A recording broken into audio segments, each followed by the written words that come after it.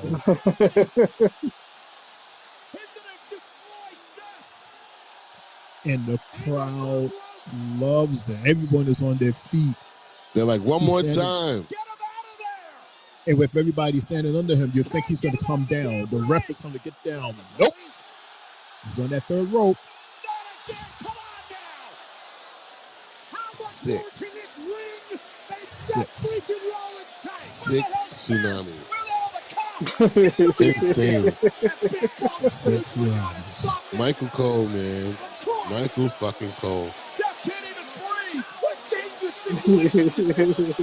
And isn't it crazy how they switched this whole segment? It went from about being CM Punk to CM Punk and Seth to CM Punk and Drew to about Bronson Reed.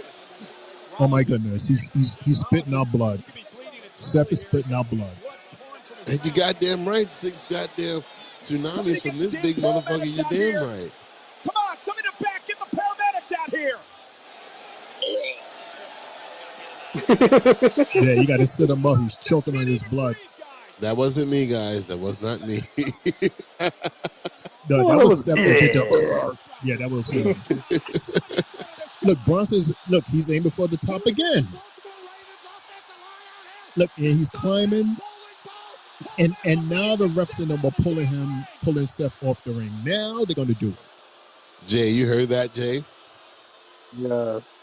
Pat said, can we get the Baltimore Ravens offensive line out here, please? What the hell is happening to you?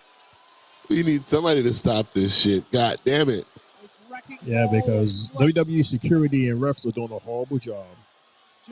It's like you said, like we said, SmackDown and Raw has the worst security. NXT security, they're top notch. They don't play that shit. But SmackDown and Raw, they're horrible. Horrible. Insane. That was insane. Yeah, just hearing Cole say tsunami. Yeah, right. That's just that whole scene was intense, and that's why I was wilding out. That's why I was wilding out in the chat. But damn it, I had to keep my mouth shut because people had to catch up to what was going on. I didn't know. And Jay, to correct you, you did not blow that because I had no idea what the hell was going on. I was still like, maybe. I was talking about the other shit. But, I thought I blew it up by the other shit. That's why. You rolled Reed, and then I know you said something about Odyssey, and I was just like, what? I didn't get it, and so I was just like, oh, okay, and that's what I was asking Shane. I'm like, well, did he blow it? Because I don't know because I didn't get to it yet. I had no idea. Because I was going, snap, and Mundo was like, and Mundo said, I'm only up to the 2nd match, and then I gave the zip my mouth emoji, and right after I post that, Jay goes, It goes Reed. Reed. I'm like, what Mundo happened? goes, oh, that didn't Mundo goes, well, that didn't last long. But I had no idea. And because I still was in shock and was like, what? And that's why, Jay, I wrote all that stuff that I wrote in the chat because I was like, what the fuck just happened? Because, Seth Rollins is the last person that you would think they would write Bronson Reed to attack and then attack in that fashion. But when I was watching it, I was like, damn, Seth probably was like, before the show, he was probably like, yo, yeah, man, lay it on me. Lay it on me as many times as you possibly can. Lay it on me. He's secure in his standing in WWE right now. So, he's also in that, situation like a Sheamus where it's like, I'm here for the younger talent, we're trying to get them, build them up. So I respect that. Yeah, guys said I said Reed. You did. No. What did you say? You said something that spoiled it. I said Odyssey. Laugh out loud. Before that. This happened before Odyssey. Right. No. The last thing I remember commenting on was the socks. Undertaker socks. Before that. The Taker socks? Yeah, that's what I'm saying.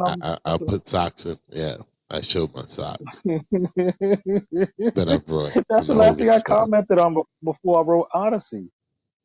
So I was like, "Oh shit! Did I just say something wrong?" Because I was just going off notifications. Well, I wasn't sure because I like I said, I didn't know what the hell Shane was talking about. I'm like, what? And then you threw LaJuan under the bus. So was it LaJuan? Yes, it was LaJuan that wrote Reed is Violent. But okay. But Jay wrote Odyssey. Right. And I'm just like, Jay wrote Odyssey. That was and that match didn't even like I was so far, I didn't even get to the Reed situation. So I saw Reed is Violent, but I didn't understand what that was. And then I seen Odyssey, and I was just like, what? So, but it didn't really do much to me because I had no clue. And then that's why, like I said, once I saw this segment, I was just like, what the fuck? And that's why I was like, well, that's how you keep Seth and CM Punk away from each other until Bad Blood. Because he's still going after Drew.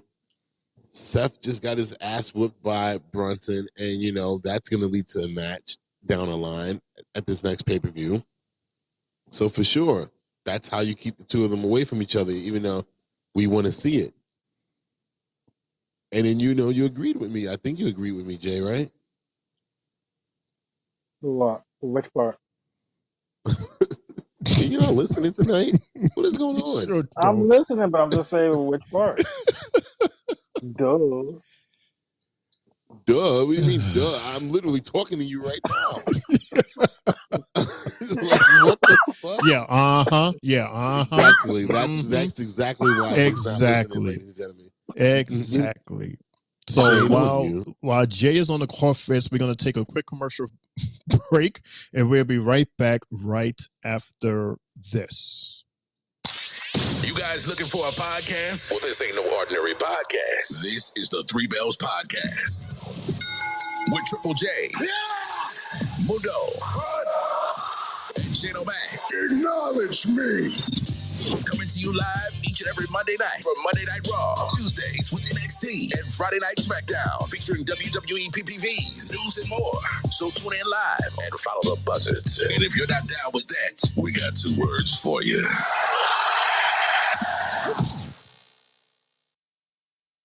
Welcome back, everyone, to the Three Bells Podcast, where we have our Monday Night Raw recap show. It's me, your homie, Shane O'Mac. And sitting with me, of course, believe it or not, he's still on his vacation and is taking a little time off from his vacation to join us, Mr. Mundo, a.k.a. Mr. A.k.a. the CEO. And next to him, hopefully if he's doing okay now, is Triple J. So we are going to continue with our Raw recap. So after everything that just had happened with Mr. Bronson, Super Press Reed just flattening Seth Rollins, we're going backstage where we have Jackie Redmond talking to Adam Pearce in terms of what is going on, what's happening. Honestly, Jackie, it's a little soon for that, okay? But he will be going to the hospital. Our training staff is worried about the potential for internal bleeding, so it's not good. As soon as they know anything, pardon me. CM Punk? McIntyre. Yes, I saw Drew McIntyre. I walked him out of the building. All right, I just want to talk to him. Yeah, I'm sure that's what you want, but it ain't happening tonight. I walked him out. He's gone. He's gone.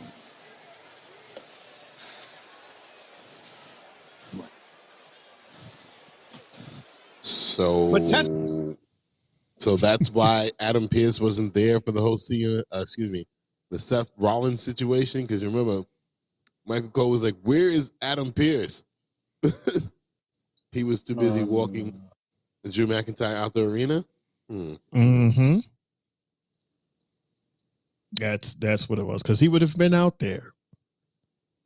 So that's the story. He just got him out there, and he never stepped out. He had led Drew out, and then came downstairs to meet up with Jackie Redmond, and that's when they had that interview. That makes sense. Unless you guys don't feel that makes, like you guys don't agree that makes sense. I'm not saying nothing. I can't confirm or deny. I mean, of course, he's been trying to keep these guys away from each other for a while because he knows how bad it can be. And I'm pretty sure he was not expecting Brunson to come out like we didn't expect him to just come out and destroy Seth. I mean, that was the last person I would think to do something like that. So, yeah. But he did warn him. He warned him. Yep. Like, we were surprised that we saw him do it, but then we remember what he said a few minutes prior, and we go, okay. So as far as he's concerned, and as far as his statement is concerned, that was perfect timing. I thought that was perfect timing. Unfortunately, to do it to Seth as opposed to who else? You know what I mean? It's nobody else. I mean, to create your own path, he went after a main event person. He went after a former WWE and World Heavyweight Champion and Universal Champion, I believe. Why not? He went after the big dog on Raw. If you think about it, Seth is the guy on Raw. That's just a start. That's just a start, Mundo. Imagine what he's going to do next week if he's not suspended. Or if his suspension is up, or like Breaker, he didn't care that he was suspended and had to find his ass managed to find his way back in there anyway and cause mayhem. Still showed up, still took Ricochet out, still beat up Ilya. Mm-hmm. He didn't give a fuck. But shout out to Bronson Reed for receiving the biggest pop thus far, because that arena, he flipped that arena upside down.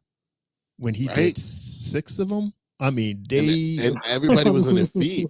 Everybody was on their feet, and I was just like, oh, I was going crazy too.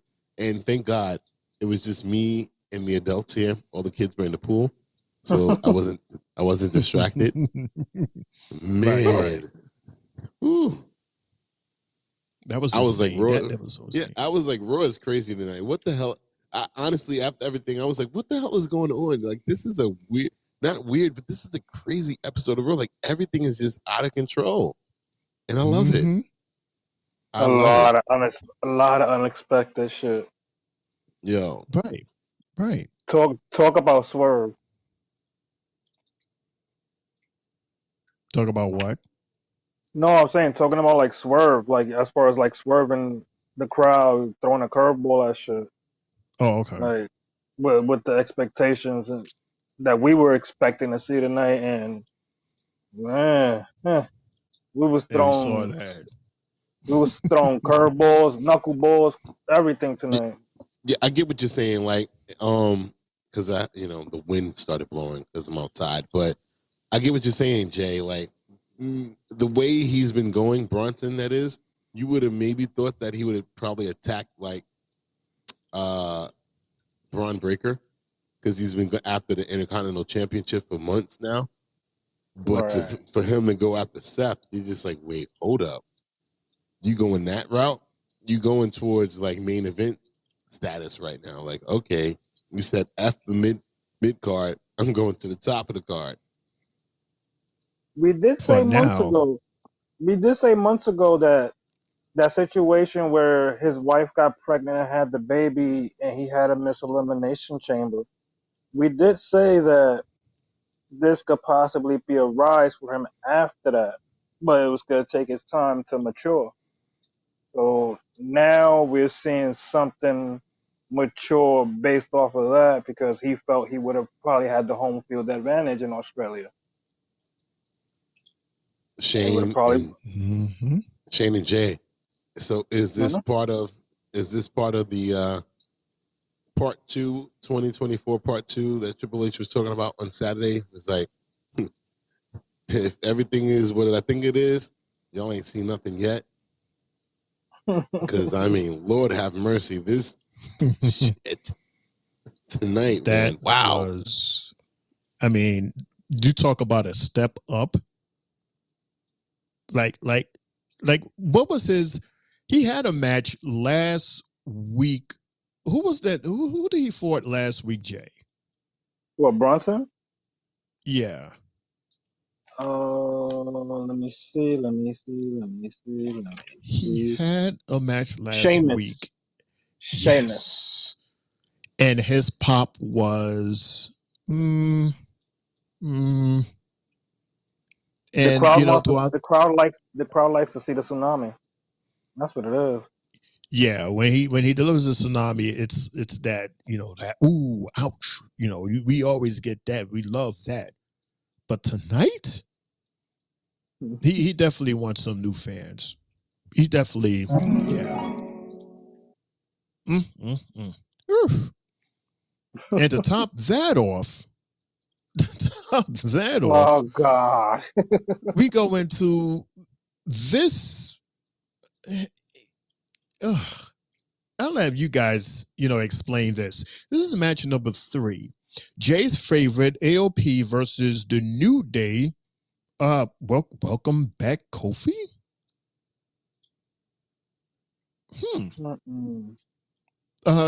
Jay and then Mundo. Your thoughts on this match? This was why are we having this match type of fight.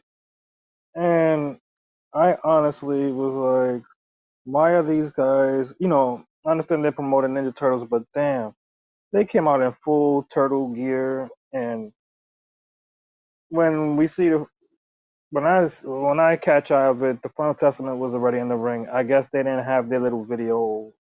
I don't know. I stepped away for a second, but this match. AOP is garbage, as always. They don't do shit to make me go ooh ah. And then, you know, we got Kofi fighting with half a shoulder, trying. X is not looking as sharp because he's busy focusing on outside bullshit. And to me, this is what I would call the sleeper match of the night. To be honest, is not giving us any. This feud has gave us no direction until the end of it, until the end of this match, and we got to see Odyssey Jones wreak havoc in the ring and literally picked up both guys from AOP on his hips and dropped them. Shit. Des Shane, oh my God, the strength he displayed. This is Bro, bananas. Buff bananas. I mean that right there, Shane. I don't know. He might have gave Brunson a run for his money when he did that because the fans, that crowd, they were going crazy for that too because it's like, yo, he had one already holding this dude up in the air and picked up the other one and then slammed both of them. And I was just like, what the fuck? I'm like, what? I was And, wilding out on the chat. mhm. That's why I said OMG, OMG. and then I was like, okay, I gotta keep quiet because I don't think you've seen it yet. Right. And what's crazy is I've never seen this man a day in my life, so I don't even know who he is. I just know that he was drafted to Raw 2 years in a row, but we never saw him. So I'm just like, who the fuck is this guy? Where did he come from? Was he on NXT? Like, I don't know him from nowhere. This For is him to what get this is what drafted I twice. this is what I was saying for like I don't know how long ago I said it, but I was like, yo, how did we draft Odyssey Jones and the man hasn't fought in this long, and what are they doing with him? I was That questioning this for so long.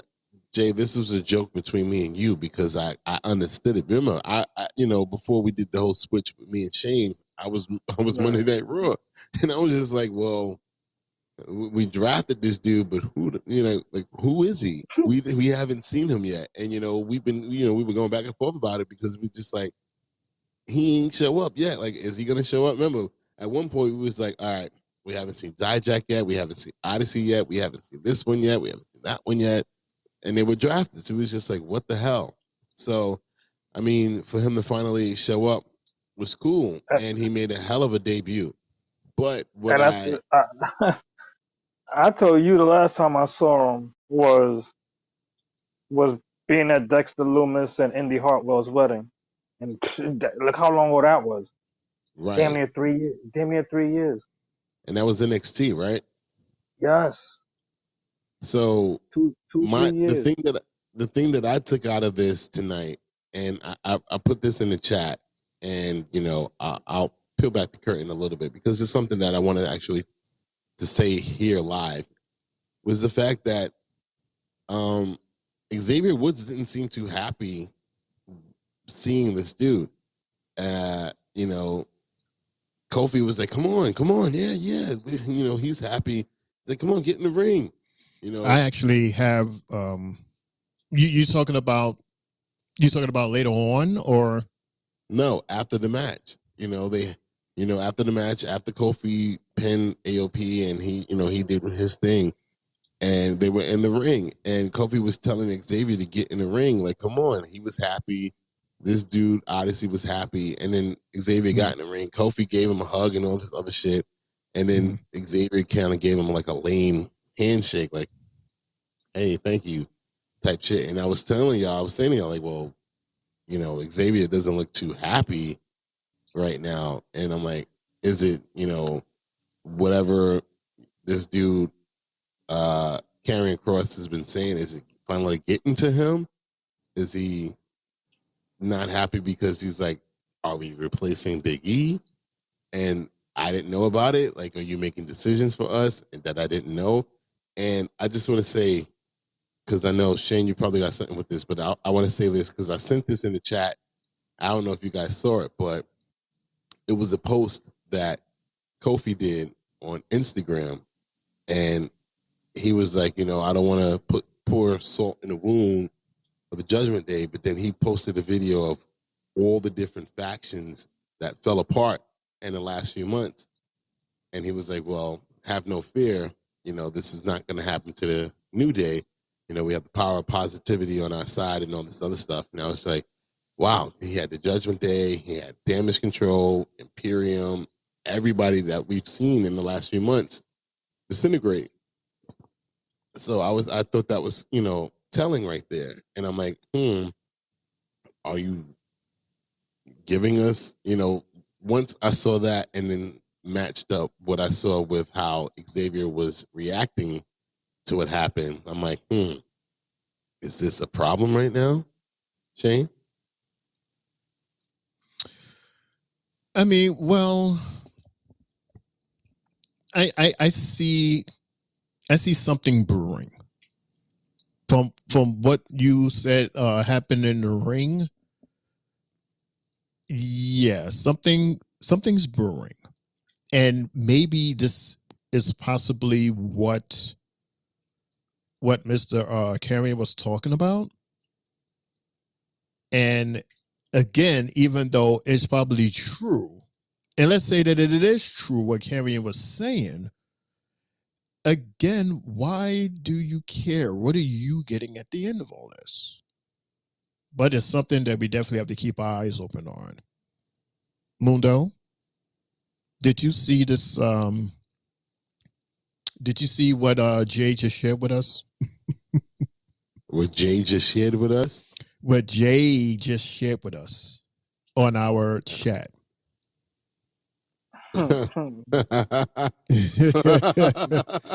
Jay, why don't you tell tell the people what you just shared with us, Jay? This is funny. Did we get to this part of the show yet? No. No. Did we? Oh, we haven't. No. Oh, no. But wait. No. We have not. Tell Hold it later. hold it. Tell it after. Hold it. Ooh, hold it. But yeah, that was match number 3. We're good with that. Match number 3, and welcome Odyssey Jones to Monday Night Raw and I looked up some of his information. Apparently he was in hiatus for about a year, and he did some dark matches as well as I think a couple for the main event. But this is his first time after all of these years being signed to Raw, an actual Raw appearance. Because I've never seen the guy, but good gravy. What an impression that he left. He had AOP up in the air, both of them. And he didn't just grab them and drop them. He grabbed them and held them up there. Then drop both their asses down. I said, we got a winner, Jay. We got a winner. To hold up them two big motherfuckers, totaling about what? Over almost 300 pounds? Mm-hmm. 600 pounds, bro. 600 pounds? Sheesh. And he wasn't shaking or nothing. And that's what I want to see to happen to AOP. I want to see them get squashed. I know that's right. Make them worse than what they are. Mm-hmm. Definitely got to get Jay a Odyssey Jones shirt, and if one doesn't exist, we'll draw one for you. And have that from picture. Main event. Yeah, have that picture of him holding AOP up in the air. Or I could see if I could find it. Or I could see if I could find the shirt of him trying to put Chase Chase from Chase U. Like he stood over Chase. I would like to get that photo. Like Chase was talking so much shit at the wedding that Odyssey stood up right behind him, grabbed him by his shoulder, and put him right back down in his seat. Wow. Yeah. How long ago was this? This was like what, 3-4 years ago, something like that? About 2.5, 3. Okay, so he actually got his start in NXT. Right. And he tore both ACLs. So maybe he wasn't fully recovered. Damn. Or recurring injury. Maybe kept him out. Shit. You say he did house shows for like a year, right?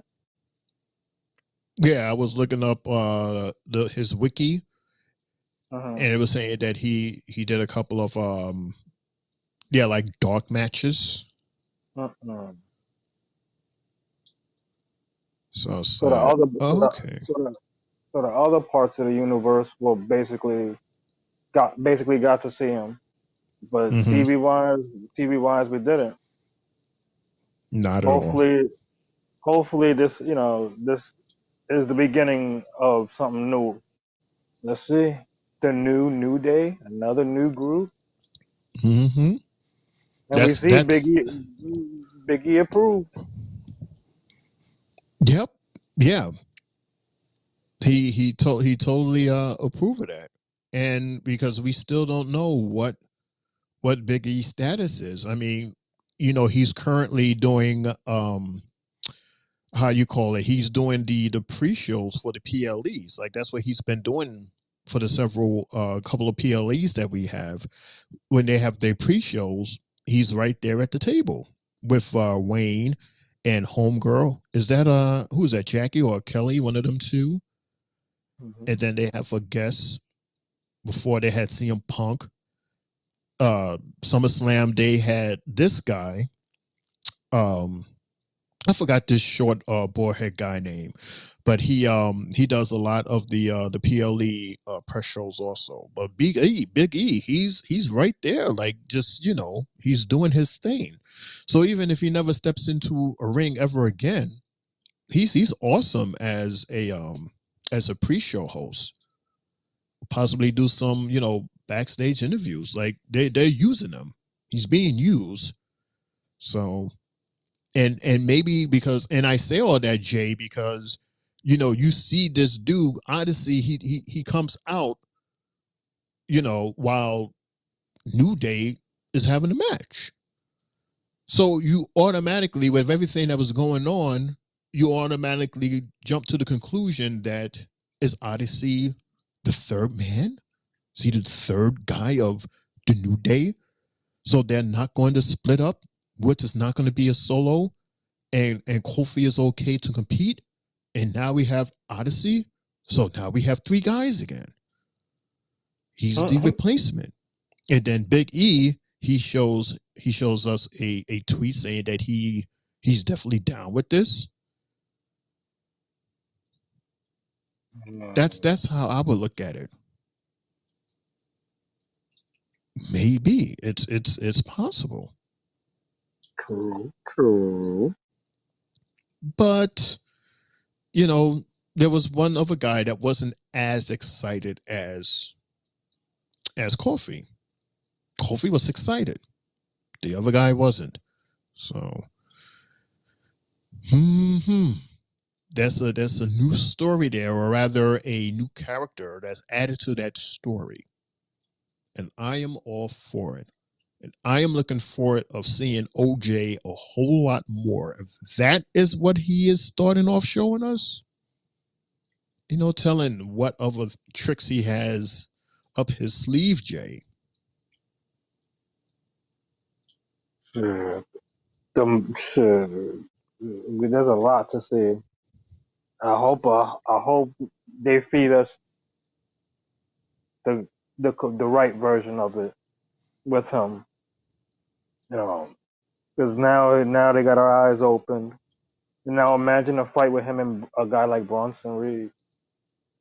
After we seen what Bronson just did, imagine those two big guys going at it. Or even Otis. Throw him into it. The whole big guys match. Yeah, the whole is Mundo around. The whole meat slapping meat. That's slapping meat match. Talk about the heavyweight division. Gee, those are super heavyweights. Yeah. Hopefully Triple H will hear me when I say I want another Mabel. There has to be. I want him bigger. I want a big, like I want him to be like I want him to be like Jelly Roll. Remember how Jelly Roll gave one of the best freaking choke slams. He choke slammed the hell out of Theory. And Theory sold it awesomely. I want to see someone Jelly Roll size. See, talking about that part, when you just said what you said, that he sold that part right with, Theory sold that to Jelly Roll. As far as remember, Priest was in that same situation with another singer, Bad Bunny. Yeah. Theory's gonna be on his way to a champion, being the big boy champion in at least 2 years max. Yeah, I'd say that just because he did what he did last night. I mean Saturday night. I've said this before, and he proved me correct on Saturday that he is hands down one of the best sellers. I'm talking Theory. Yes. Yes. Mm-hmm. And he looked up to the right people as far as mentors. You know, the John Cena's. Who else? What's he looked up to? God damn it, I forgot who else. But I know he mentioned Cena. He had Gargano mentoring him. He had Nice. Ciampa. You know, he had Seth in the beginning. Mm-hmm. Selena Vega with Andrade in the beginning. So he's had a lot of people help him, and then they gave him formidable matches. We've got to see him fight his favorite wrestlers. We've seen all of that. Like at first when I saw Theory, like the second version of him, I was instantly in my mind thinking they're gonna build him in a Randy Orton / John Cena type of way, where he's gonna be snaky and then real sneaky at the same time and conniving, but then he's gonna slowly be gradually brought to us as a baby face because he got that it face, like that perfect wrestling face. Like he could be everything for the company if they promote him the perfect way. Yeah. Vince had him try to bring him up. So the Vince shit didn't work. So under Triple H tutelage, yes, it's working the right way. Well, I'll say this about Theory. Like you said, Vince had him and was giving him everything. Let's state that correctly. Vince had him and was giving him everything, including camera time with him. I mean, Shane, we sat through a whole Survivor Series together where it was like the Vince and Theory show because we kept getting backstage, videos of them. But as soon as Triple H came into power, he was like, He knocked that boy down a size. He lost his briefcase. He lost the United States Championship. Everything. Like Triple H, like you said, Jay. Triple H broke him down and was like, "This is how we're gonna build you back up the proper way." Mm-hmm. You feel me? Yeah, and it was only right. It's only right. I mean, I think Triple H sent Roman Reigns out there to destroy him when he was like, "Your daddy's no longer here." Remember that? Remember that promo? He killed him on SmackDown that night. I was like, God damn. So that shit, son, that shit is infamous, son. And I'm sorry, I just jumped in on the conversation, but that's just how I feel about the whole dynamic between Triple H and Theory, and from how it began to how it is now. But because we were saying basically how he took that choke slam from Jelly Roll reminds me of how another, Damian Priest did with Bad Bunny, put over a music guy, celebrity. So is this the way that we get Theory to eventually be champion in a year, 2 years? Is this the beginning of the buildup? It was weird. It was weird. I mean, they could have taught Jelly Roll a little bit better. I mean, he didn't even bend his knees. So you got that much power in your arm, bro, to do a one hand choke slam like that. Like you got that much power. I mean, shit. Even Kane would bend his goddamn knees. Like he sold the hell. He sold it. Yeah, he Theory did. sold the hell out of it. But I'll say this much: Jelly Roll is a big dude. As far as like height wise, he's still a big dude. He's big and tall. But still, he didn't even bend his knees to get any power underneath him. It was all Theory on that one, and Theory must have got his training from Triple H. Whenever Triple H took a choke slam from like the Undertaker or Kane or Big Show, it would be like the biggest choke slam we would ever see. As far as height wise, goddamn, he went mad high. But I don't know. Yeah, I don't know. that's how this conversation happened. We was talking about while you were gone for a second. We was talking about how we won't mind seeing Odyssey Jones fight Bronson Reed or Otis. So I said, is Mundo here? I said, no, good. I said, okay, I can say this. We can have a meaty match. We can have meat slapping meat match. Don't put that on me. And then, because I know you don't like this, you don't like it when I say that, so that's why I said, No. I don't okay, like let me say that. I don't like it when you force it on me. You can say it all you want. You be forcing it on me because I still find it funny. Yeah, but thanks to Big E. And then I said, CJ, because I was like, I want Mabel. I want a Mabel guy. Because we was like, yeah, the Odyssey guy, he's big, but I want Mabel. And then I said, you know who comes close to Mabel? Jelly Roll. And then as we was talking about Jelly Roll and how Theory, in my opinion, is one of the best sellers and how he choke slammed him. And it was an awesome sale.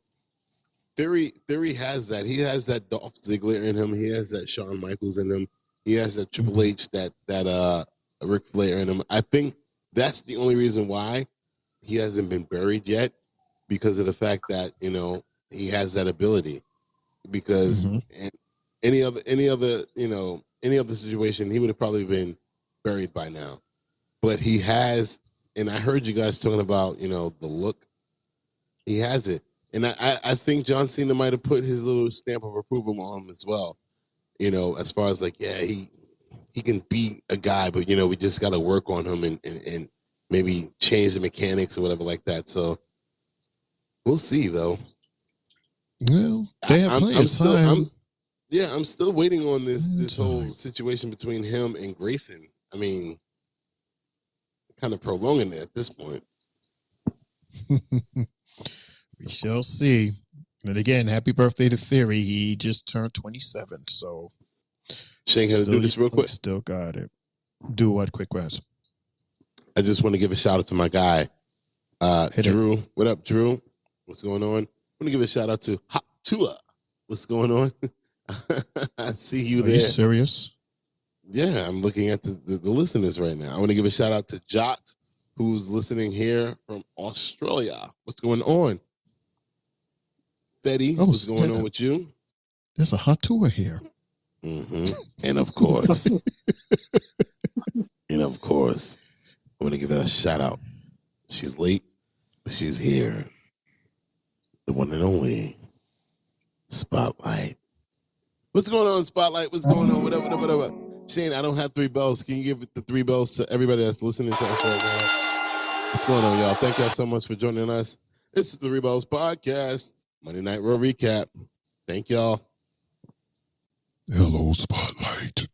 How are you this evening? You sound like the goddamn murderer from goddamn, what is that movie? With the little midget man. No. This is my sexy voice.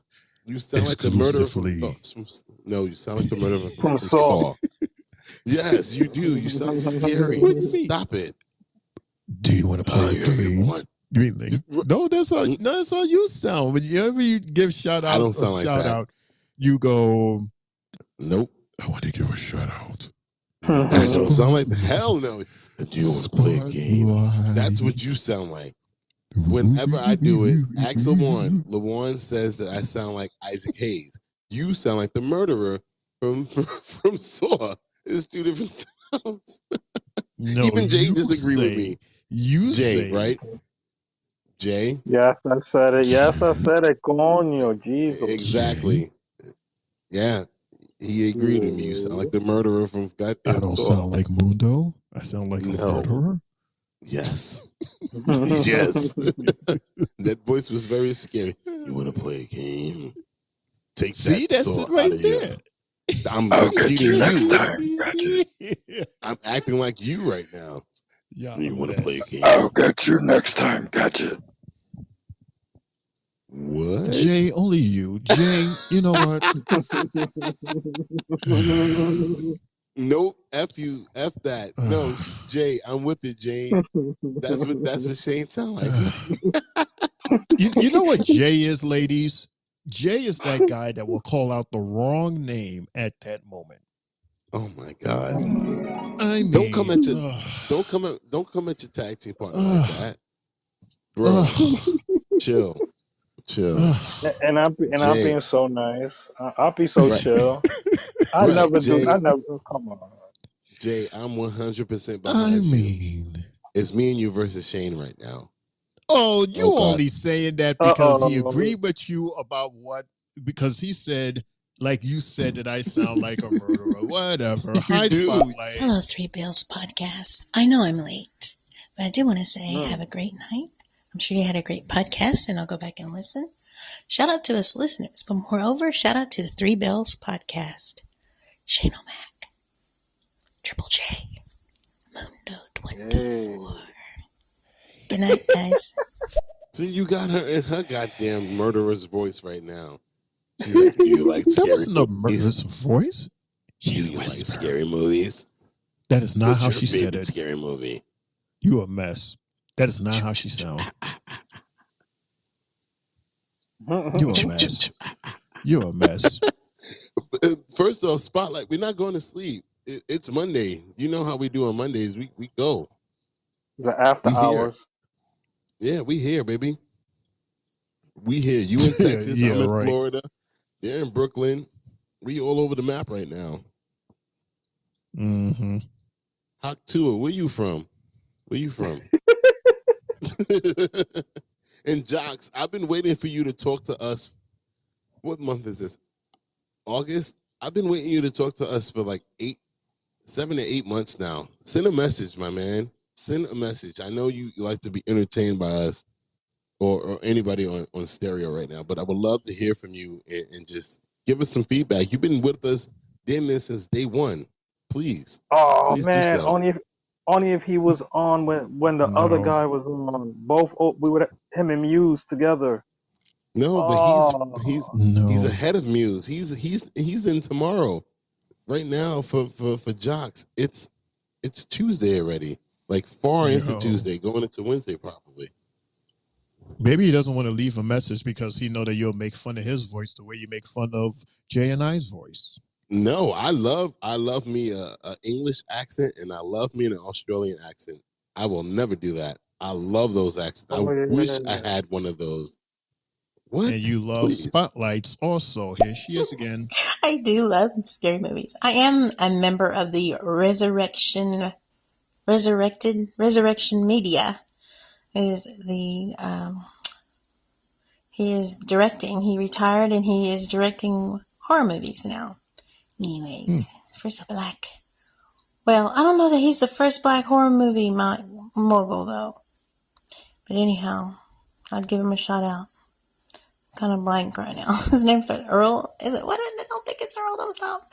Anyways, yeah. Anyhow, he just look up Resurrection Media on Facebook. He's doing his first movie with my friend's book, Shambles. Anyways, no, it wasn't trying to sound scary. But look out behind you. Yeah, apparently, look out behind us. It's a cat named Mundo. I mean, why is Mundo meowing? Beats me. No, I mean because was it last Tuesday? I think I was listening to one of y'all replays because remember I wasn't on the show and I heard it was like a whole cat situation going on one of the shows. I didn't get a chance to talk about it. Because yeah, she was saying hello, but all we heard was the cat, and it just had us rolling. So then the second message, I'm like, okay, that's just her by herself, and it turned out to be just a cat. Right. Spotlight, what's the name of the cat? We need to know the name of the cat. We got Gigi, that's the dog who agrees with me a lot of the times. What's the cat name? The cat name is... What is the cat's name? Is it Dionne Warwick? Is it what? Is it Fantasia? Is it? Yeah, yeah. Because I mean, I hope it's not like whiskers or it's a paws cat. or It's a cat. It's a cat from Texas. So it's either Beyonce or Kelly. Oh God, Latoya. Maybe this is it. His name is Frack, and he is asleep. Frack? Frickin' Frack. So you got to have a frick then. His name is Frack, and he is asleep. That means you have two cats. You have frick and frack. You can't have just frack. Oh, she has two cats. Freaking Frack. Okay. Frick. All right. Frickin' frack. Freaking Frack. Frickin' frack. Come on now. He's a twin. His brother's name was Frick, and I see. Okay. She said was. So It rest was, in peace yeah. to Frick. Rest in peace to Frick. Freaking What the Frack. frick? Okay. What the frick? Well, we are okay. We got our little laugh on, as always. The Three Bells podcast. We are currently talking about Monday Night Raw recap. We still have just a couple more segments to talk about before the end. Let's talk. We have a video package from Mr. JD McDonald's. JD, what's up? You know what my favorite part of SummerSlam was? You know what really made me laugh hard? It was you, Priest. It was your gormless face when you were looking up at that screen and you saw the replay of what Finn did at SummerSlam. You really didn't see the train coming down the track, did you? You got arrogant. You were blinded by it. You didn't see that you've only been world champion as long as you were because the Judgment Day allowed it. I sacrificed my body to keep you on top. J.D. McDonough just took the bullet for Priest. You never wanted me in the Judgment Day. You never wanted me in your cool kids group because you knew that I am the only person on this planet that Finn will listen to ahead of you. Tonight is going to be my revenge because now I am in the Judgment Day and you're out. Now I am a WWE champion and you have nothing. Tonight, the Irish Ace is going to make you suffer. All rise for the Judgment Day. I could have sworn JD McDonough did a post the other day where he said he didn't like this group anyways. And now shirt, he's saying, right? Yeah. And now all of a sudden you're saying you're in. Oh God. Was it now? But the thing is, was it a Judgment Day shirt he ripped off, or was it a All Rise Damian Priest shirt? Because they all wear each other's shirts. Right. No, it was the shirt with their names on it. Maybe he ripped the names of Priest and Rhea. Right. Was it the shirt with just, the original, the other ones, Damian, Rhea, Finn, like the three of them? Like an old shirt? The names were big, so it could have been that. But he definitely ripped off that name with their names to symbolize them. Smoke weed every day. Yeah, basically. We're going into match number 4. And we was just talking about this guy, Theory and Waller. They're the ones from SmackDown that has come to Raw. And they are in a match with The Miz and R-Truth. So Mundo and Jay, what was that from?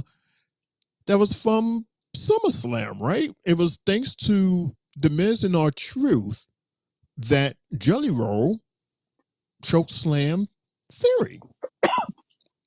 So this, or maybe Jelly Roll chokeslam Triple J. But Shane, excuse me. Mundo. Unless I missed it before that match, we had a backstage interaction going on. I was just about to say that after my Triple J joke. You want to hear Triple it? J. You want to hear it? Here you go. Thank goodness you showed up when you did, bro. Thank you. Hold up, OG. I am honored to be able to help out the New Day. Hey, this is it. Hey, look. Xavier Woods, Odyssey Jones. Pleasure, brother. What's this? Xavier Yes, Woods. sir. You Yes, saw sir. this out there? Yeah, right.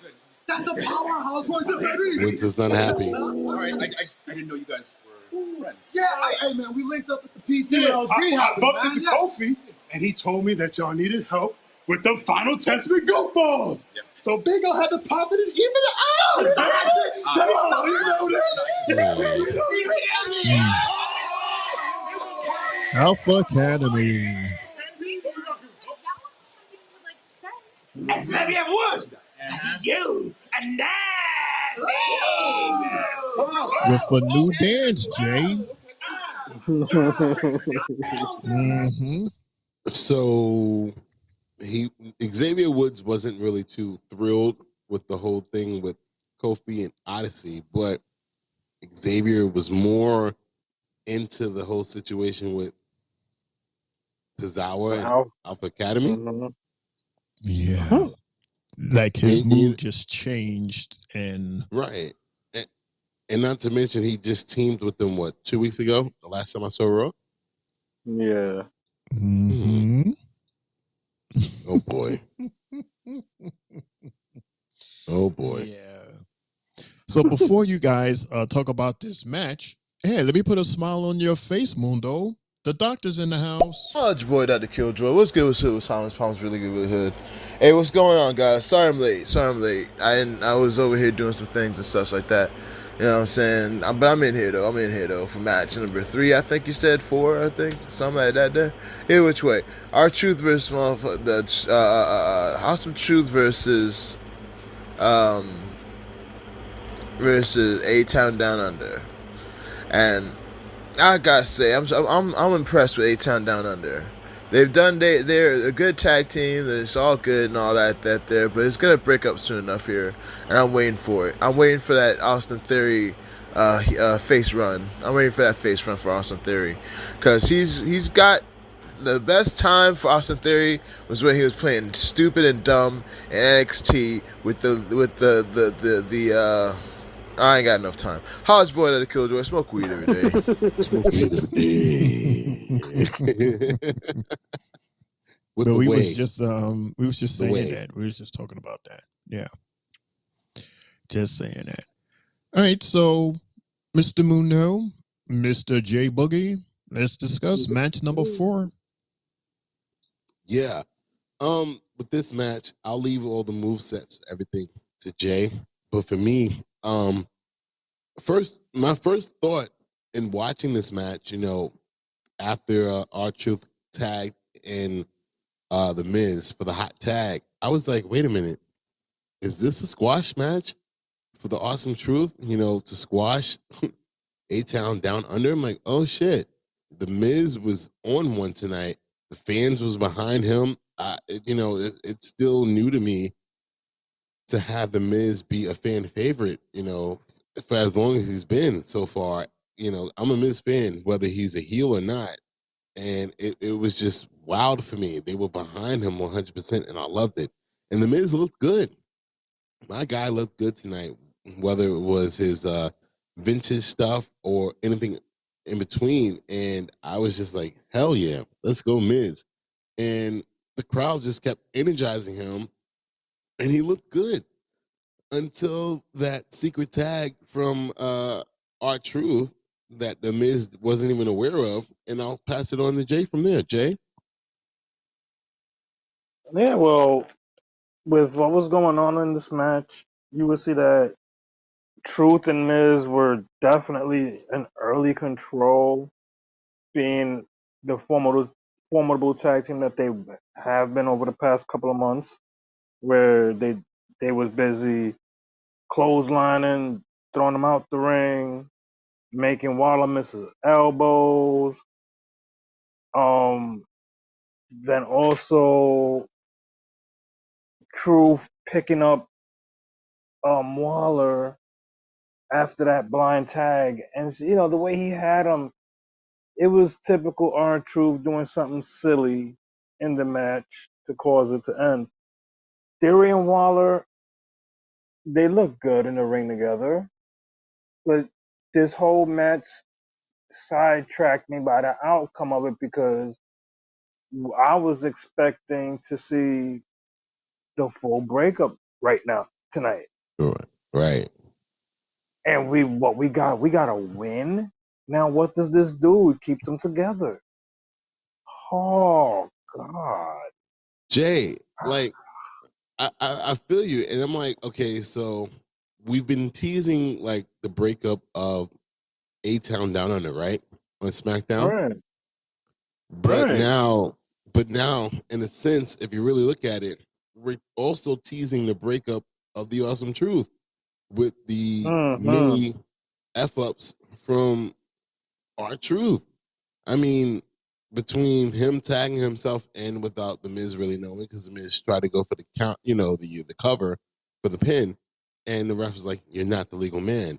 And then when he picked up, I think it was Theory, and then hit the Miz, and the Miz came out, fell off the ring, and then everything else transpired after that. I'm just like, okay, now we're focusing on the breakup of the Awesome Truth, and I'm like, do we really want to have that right now? Like, because if that happens, the Miz goes back to being the bad guy, R-Truth goes back to being completely obscured. We don't really need to see him anymore, and I don't want that to happen. I would rather see the breakup of A-Town Down Under, because that's a good story right there, because we've been seeing so much BS from Grayson for months. So I don't know, man. I just, like you, I was not expecting the outcome that we got.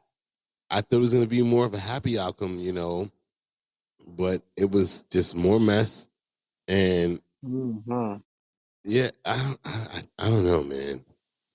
It's I just really don't know. a real confusing mind, bro. Like I Yeah. that ass was, I was just like, nah. Yeah, I'm like, come on, really? Like, And then before it cuts off, I thought Miz was gonna catch him for the skull crushing finale to R-Truth, but he hugged him. I said, oh, why he I didn't don't. catch him right there? Why? Why? The Miz has been a bad guy for years. You talked about, and we talked about Damage Control being bad guys for 3 years. The Miz has been a bad guy for longer than that, 5, 6 years.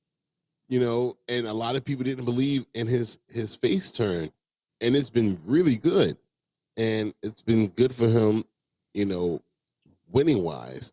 So I don't Right. want to see him going back to a bad guy, and he's being respectful of the fact that he's working with R-Truth, and shit happens, but still, like, I want to see them win. I don't see why these two misfits from SmackDown came and got the W, especially when we're waiting for them to break up. They have more of a reason to break up than the Miz and R-Truth right now. Even though, yes, the Miz and R-Truth are currently in a situation where you would call for it, but I mean, A-Town Down Under, I mean, my gosh, week after week, you see Grayson sacrificing his tag partner in situations. I mean, gosh. Well, but how many people thought the same thoughts that you thought? They thought that, that this was going to be the night that Theory and Waller was going to break up, or this is the night that possibly, the Miz and Truth break up. Like, you have all of these scenarios that a lot of people probably have, and you got something different. Well, so maybe me that's personally, what they wanted. They wanted you. They maybe they did things so that when we get up to this point where you think something is going to happen, it's like, nope, not yet. Nope. Well, me personally, then- I didn't think either team was going to break up tonight. I'm just saying, like, I would have rather seen the Awesome Truth get the win tonight. Of course. Breakup wise, I would expect that to happen with A-Town Down Under on SmackDown, not on Raw, because neither one of those guys are Raw talents. So it wouldn't matter to us on Raw, because we would have to, I would rather see it on SmackDown. And then with with Awesome Truth, I don't want them to break up. I don't. So I'm okay with, the Miz being understanding.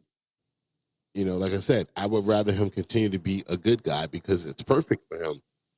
You saw them. I get all of that. No, everything that you said. No, I get all of that. But what I'm saying is also, and also the fact that Theory and Waller won. Like, did you think that everybody thought that Waller and Theory was going to win? No, of course not. Hell no. Everybody's thinking that it's going to be R-Truth and the Miz, and there's that curveball. Right. And it's as to why. Look at how the match was going. The Miz was literally, it was a 1-on-2, and the Miz was kicking both of their asses for the ladder of the match until R-Truth tagged himself in, and everything just went off the rails. So yeah. To be continued, absolutely. Plenty of cushions for anything to happen with either team.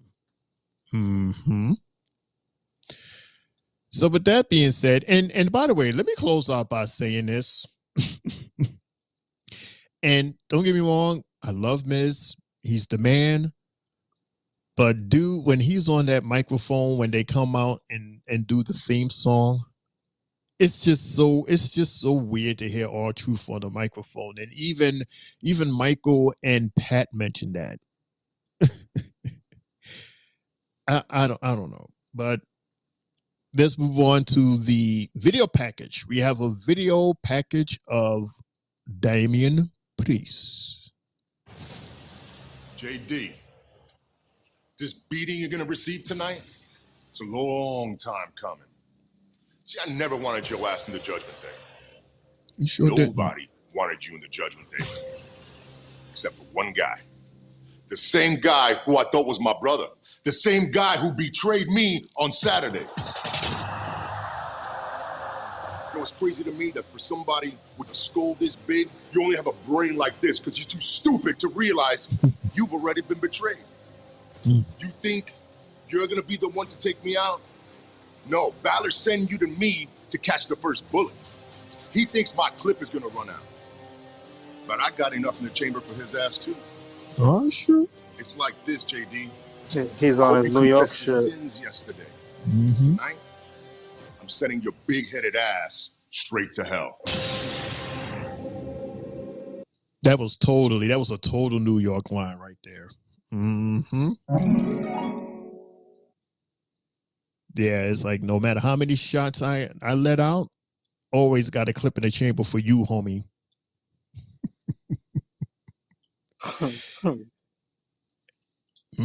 Jay, you're laughing because you know what's up, man. Yes, I do. Ass beating waiting to happen. Before we go into match number 5, let's play this Mesmergist. Now here's the thing about the breakup of Awesome Truth. Miz is a perma-heel. Perma-heel. You have to understand that he's a perma-heel. He is a heel in making, he is a heel in creation, he is a heel in real life. He's a great guy in real life, but again, he's a heel. He even said to in interviews, he loves being a heel because, you know what I'm saying, he gets to be himself and not give a fuck. You know what I'm saying? So yeah, he wants to be a heel. So it's going to happen. Awesome Truth's going to break up. Unless R-Truth turns into a heel with him, which would be awesome, it's not going to happen like that. Not going to happen like that. People are too invested in R-Truth right now. So yes, R-Truth's going to go and they're going to have a beef. And R-Truth's going to fight him for a few weeks. It's going to be a few weeks of beef. Probably something down and bad blood will break down. Something like that there. And yeah, we'll get a heel turn from the Miz. It's expected. Smoke weed every day. Well, it's going to be a while. It's going to be a while. Let me say it's going to be a while because of the fact that the Miz, he's very marketable as the guy that he is now. Keep in mind, he just hosted SummerSlam. He's doing that that phone service. He's like in the commercials for that. He's doing all of these celebrity tournaments. Like his face is out there. And he's out there more because of the fact that he is this face that he is now as part of our truth.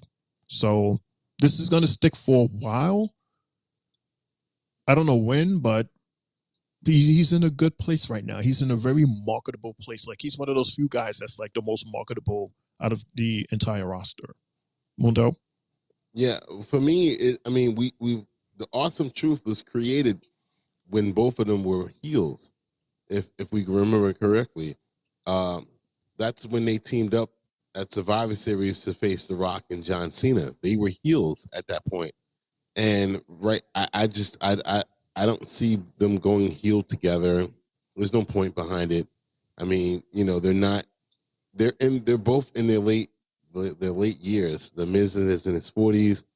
The R-Truth is in his 50s, and it's no point in them being heels right now because of that fact. Like, they're not competing for anything at this point. If they do compete, they are the happy-go-lucky, the happy, comedic. How do you say it, Shane? In the entertainment business, it's the comic relief. There we go. They're the comic relief, but they understand their roles, and they will do what they have to do in the ring, and then do what they have to do outside of the ring. I don't see them going to be, to be heels. It just wouldn't work in this day and time, and this point of their careers. For me personally, I don't see it. Hey, man. And we said it, Jay. If it ain't broke, don't fix it. Message number 2. In all reality, let me say this one more time. Miz has every right to break up with R-Truth. Because R-Truth is fucked up over and over and over and over and over again. Giving up tower defenses to random motherfuckers just because they asked nicely. You know what I'm saying? And they lost the tag belts because of R-Truth. You know what I'm saying? Miz was hot. Miz was pissed the fuck off over that shit. I thought it was going to happen right then and there. But it didn't. You know what I'm saying? All that shit's festering in the Miz's back in his mind, man. Like, you motherfucker. It's going to happen, bro. Miz will not be wrong for saying fuck you, R-Truth. Even though we all love R-Truth, but if someone came in your life and was fucking your shit up that many times, nigga, it's wrestling. This ain't motherfucking Dr. Drew. Smoke weed every day. Like, I get what he's saying. Go ahead, Shane. Mm-hmm. No, go ahead. You get what he's saying. I get what he's saying. And if something like that was to happen, it would have to, honestly, at this point of their both of their careers, it would have to be something that would lead into WrestleMania. It can't happen at any random ass Raw or anything like that. It would have to be at WrestleMania where we see the implosion of the Awesome Truth, because at this point they both deserve it. But other than that, the Miz already knew what he was getting into when he decided to work with R-Truth. It's not his first time. You feel me? Right. He knows what he's working with, and that's why he's being understanding about it. And at the end of the day, this current run that the Miz is on, he has to give credit to R-Truth. If it wasn't for Truth, Miz would be still losing. He would still be a heel and irrelevant, honestly. And I hate to say that because I love the Miz with all my heart. I really do. But that's what it would be with him. So he's being understanding about it right now. That's all I got to say. Shane? Mm-hmm. So meanwhile, we're going to enjoy R-Truth and Miz Awesome Truth. Even their intro with both of them and Miz on the microphone.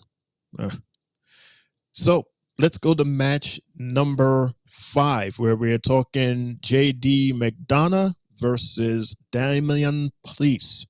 But before we step into the ring, we have to go backstage quick fast. For we got our homegirl, Kathy Kelly. I love saying her name, Kathy Kelly. Kathy Kelly is in the back, and she is with our current and brand new Intercontinental Champion, Braun Breaker. Kathy Kelly, take it away, Kathy Kelly. Here with the new Intercontinental Champion, Braun Breaker. First off, congratulations. Now, we have seen for months now your relentless pursuit of this championship, but are you prepared for the inevitable onslaught of superstars who are going to come after you for that title? Kathy, I had a thought this morning. You ever wonder what, like, just all the guys around here love to talk about how long they've held the championship, how many days, how many years, whatever.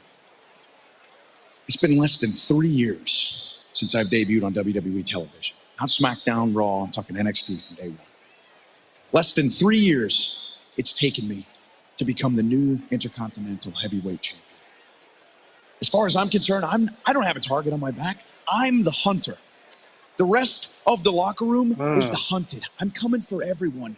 What poor idiots that work up the nerve and convince themselves that they have the courage to take this away from me. I feel sorry for all. Because a lot of people think that I was born for this championship. I was born for this moment. This championship was born for me to sit right here on my shoulder. I hear you. Let me prove it to you. See that? You see that? You see that? That is my name bolted into my championship. There isn't a man on this planet that can take my name off of my title. I know that's right. Say that shit with your chest, homie. I hear you. But was I the only one expecting someone to show up in the middle, I guess at the end of his promo and challenge him? And snuff him? No, hell no. I just thought that it would be somebody, but at this point, though, I don't know who would it be. I mean, everybody that was going after Sammy seems to have disappeared. Ludwig and Sheamus are doing their own thing. Obviously, Braun is now the champion, and that was pretty much it. So who do we have now on Raw that's going to go after the IC title? Mundo, I will answer that question for you later before the end of the night. Yes, sir. There is an answer to his question later on. Right now, we're going to talk about match number 5, JD versus DP. Mundo, you want to start off with this, or would you like Jay to do his detailing against his favorite guy, LL Damian Priest? Well, Jay, I mean, I would just say, man, Shane, I don't know if you're on mute or not, but bro, JD, wow, right or wrong, wow, right? Like, I mean, he put up one hell of a fucking fight tonight against Damian Priest, but I mean, Damian Priest took it to another level tonight as well. I mean, bruh, I wrote on my notes, I said, this is a crazy match between these two. I said the hard hits between both these guys. I never saw JD as a hard hitting guy until I seen it tonight. He was amazing. One thing that stood out to me though, Shane and Jay, you can comment on this too. When they had a situation where because I was laughing and my godson was watching the match with me and his godmother. They were watching the match.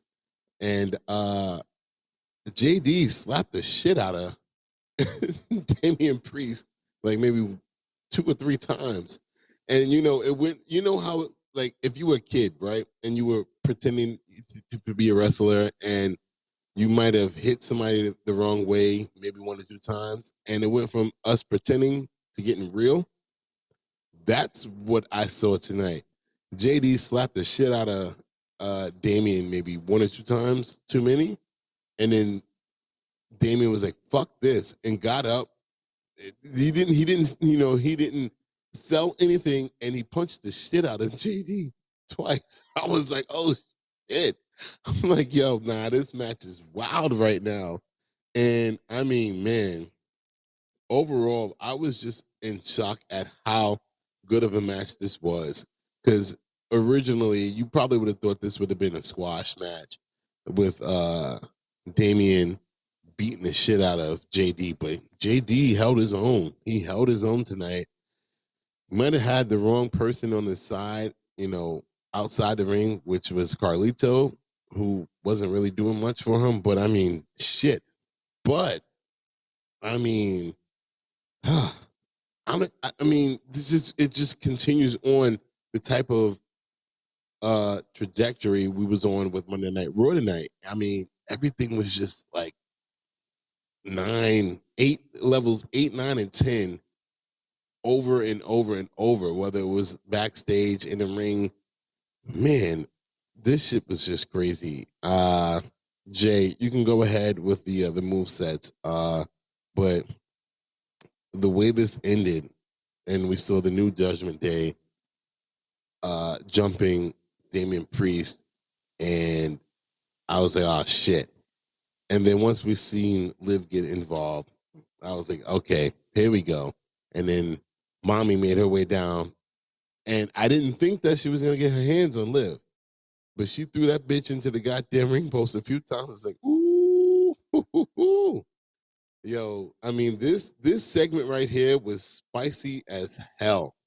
And Shane, I honestly thought all those OMGs that you sent in the chat was about this, not knowing it was about Odyssey Jones. But I was like, man, this segment right here, this match and segment closing out was just insane.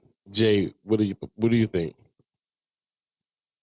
Well, with this match, the way it started with JD slapping him, then he got clotheslines so hard. I was like, oh my God, he's taking his soul literally right out of him. And then he tosses him in the air and takes him in one hand and just slams him down from his back. Boom. You're like, oh. And then Priest is giving him elbow after elbow. You're like, nah, he's really doing his karate, his taekwondo, whatever you want to call it. He's definitely doing it on him. And then, later on, JD tries again to smack him and one up him. But no. Priest was like, you know what? Let me smack you again. Let you feel this one. Felt that one, fell to the floor, and then, side kicks him out the ring. Then he looked at Lito trying to chase him. And then, after a while, JD gets some offense where he catches a nice moonsault. And he does we get a double right from him as well. Then we got a broken arrow later on in the match. Was that even a broken arrow, bro? He just picked him up He and just tossed threw the him. shit. He tossed the shit out of him. And you can see Michael Cole in the background standing up while he was calling the match. And I'm just like, bro, he just threw him. He picked him up in the air and just said, fuck you, and threw him. And then he threw him. Then the way he tossed him on top of the announcer's table, like, nah, he's like, oof. Then he pulled threw a him page. over it. He pulled a page out of what is it? What's this dude's name? Red Pants. Braun Strowman. He pulled a page out of him, and did the shoulder tackle type shit thing to him. Running from one side of the ring to the other. Yes. And I'm sorry, the wind's blowing. But yo, Jay. Bro, they jumped him also, and when they jumped him, Priest was still fighting. Priest was still fighting out of that shit. Were you not mad though? I got mad. At that point. I was like, I think I was mad more so at Dominic. Like, you pussy. It's like, you fucking pussy. Like, you really he gets the attacking this last dude? licks. Oh gosh. But even while he was getting jumped, all he cared about was Finn. Exactly, and he just kept on seeing his eyes. His eyes ain't moved. He made Mm-hmm. sure he made sure he locked in on everybody else and made sure they were gone. But he wanted this guy. Jay, what was your And reaction? What was your reaction when Rhea came out? what, bro? The whole house shook. Mm-hmm. The whole, literally, like, Yo, bro, that shit was bananas. it was perfect timing. And you're just like, you know what? She could take on half of this Judgment Day by herself. Not just Liv, but the guys too. Right?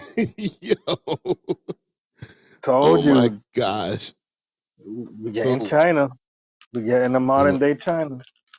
right, but I don't even think China and Eddie's story went this way. This is like in right now times. Shane, what did you think when you saw Rhea and what do they call them, Jay? The twins? They call them the twins? Terror twins.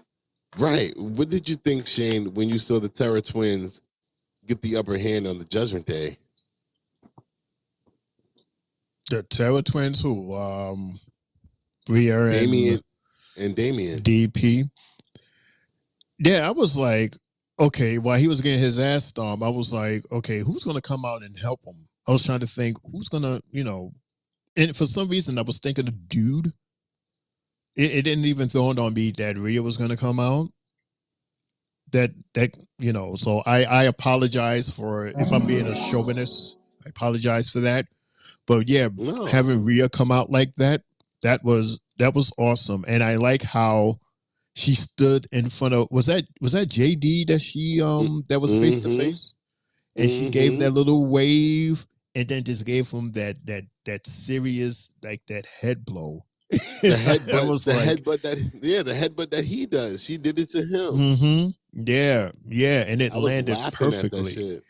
It landed perfectly, like that whole thing, and that sweet revenge when she ran and she caught Liv, and just threw her. Like, I know that must have felt so freaking good. Like, that revenge right there had to feel amazing. And Liv, she should be kind of a bit upset with, well, because at first Dirty Dom left her. He ran first.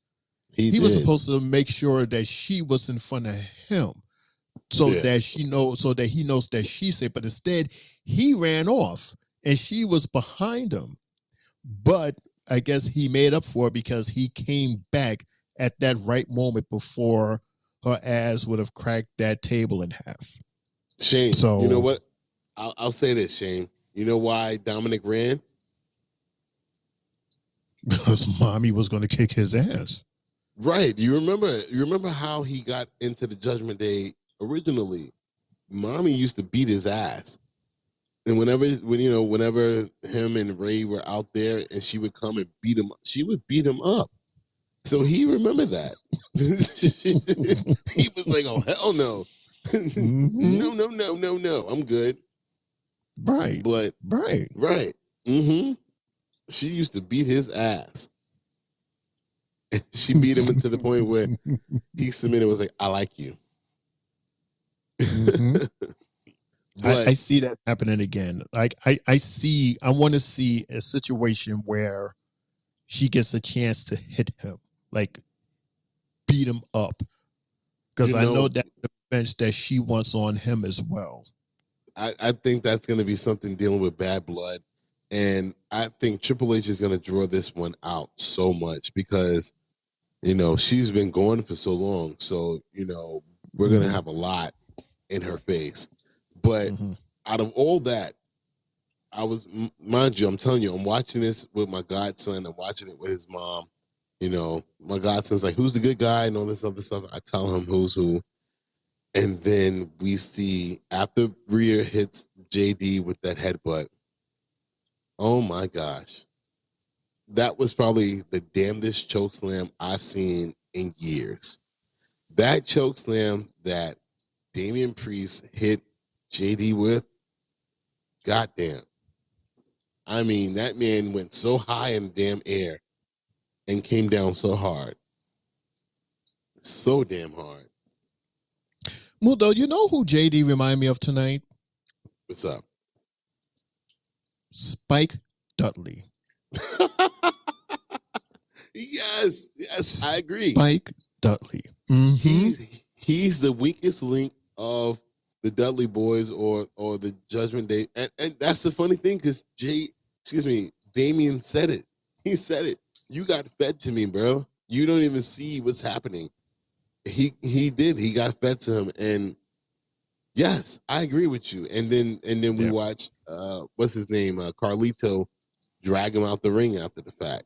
So like we just watched Rhea and Damian take out the entire Judgment Day by themselves.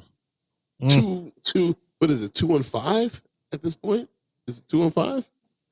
Mm-hmm. Pretty much. Like 4 dudes. Yeah. That is insane. But it's you like what's up, ahead. Jay? No. You go, bro. No, go ahead. Go ahead. Finish. No. I'm sipping on my Pepsi. Go ahead. Dude, how you gonna start talking and then sip your Pepsi? All I was gonna say is the fact that you take out the 2 strongest members of your faction and then try to take on the 2 strongest members of your faction with everybody else. You guys are the background players. They were the leaders. Like, you really think that you're gonna fare well? Yes. Maybe if you might get them on in a 5-on-2 situation, but I don't know. I don't know. The only way that those 5 can get back at those 2 are continuous sneak attacks. Just like Finn said. Finn said, basically, he's going to say, I'm going to sucker punch you every chance that I get. Right. And one of the ways is by having you being distracted by JD. JD. I'm gonna sick him on you. Right. I didn't expect that to happen tonight. But what I can say real quick is, 1, Jay, the picture that you sent earlier is perfect right now. And 2, Shane, I sent something in the chat that you could play right now as well. That goes hand in hand with what we're talking about right now. So I guess, Jay, you could talk about the picture that you sent while Shane's checking out what the audio that I sent. Right. In the picture that I sent, a fan had posted the video of Rhea and Liv, and she was, when she got saved by Dominic, and the fan was like, Dom is gonna get extra tendies for this save, aka chicken tenders. So Liv Morgan retweeted and quoted, he's gonna get a lot more than that. Wink. We know what that means. Lord have mercy. Right? He's getting chicken tenders and fish and chips. In the words of LaJuan from Saturday, LaJuan was like, is Dominic's wife watching this? Because, I mean, he's doing a lot more with Liv than he's ever done with Rhea. I mean, the most we ever seen, I mean, at this point, the most we ever got out of Rhea with Dom was her licking his face and kissing him on the cheek. But with Liv, we got them tonguing each other down and riding horses and shit. Like, god damn. I can only imagine what his wife is thinking right now. Man, she's probably laughing and having a good time. Laughing? I mean, look. She probably thinks it's all funny.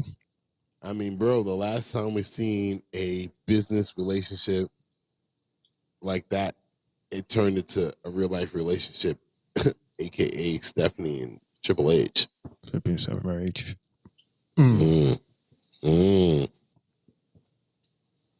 But no, this dude, he's freshly married, and he married his high school sweetheart. So he ain't going nowhere. It's just all in play.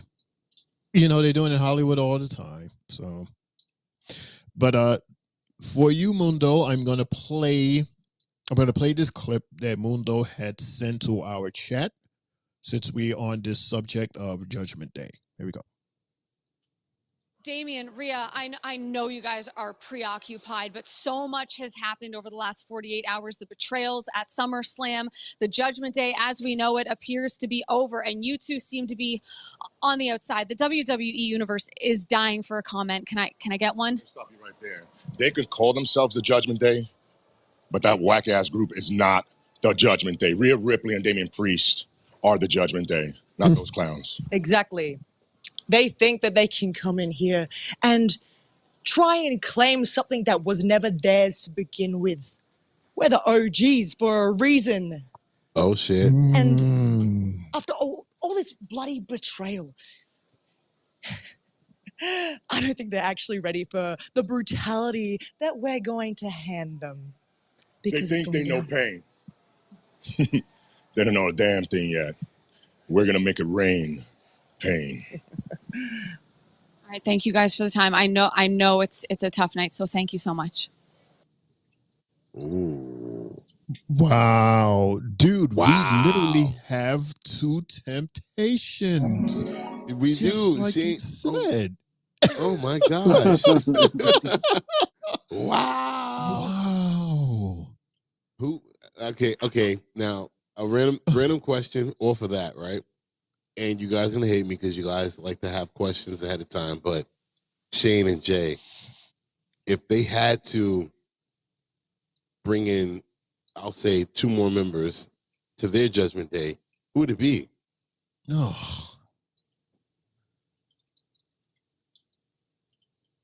Who would it be? What, I guess at this point, we're talking about good guys. I mean, that's an interesting question. Can I answer it later? I can't answer it right now. Do you have 2 people? Who, Since me? you asked the question? No, me. You. Since you asked the question, do you have 2 people? Mm-hmm. Well, what? I just thought of the question, literally. You know how we do. Mm-hmm. So you wanna go back to this question before we close out the show? Absolutely. Copy that. You're the boss. No problem. That is because that is not a 1 + 1 equals what's the answer question. We got to think of 2 people that would be suitable for the Judgment Day. 2 people that's faces. I matter of fact, I got an answer. I got an answer for you. Okay. Jay might not like my answer, but I'll say this. Jay Uso and Sami Zayn. Didn't Jay just get beat up a few weeks ago by Carlito and who was it? JD?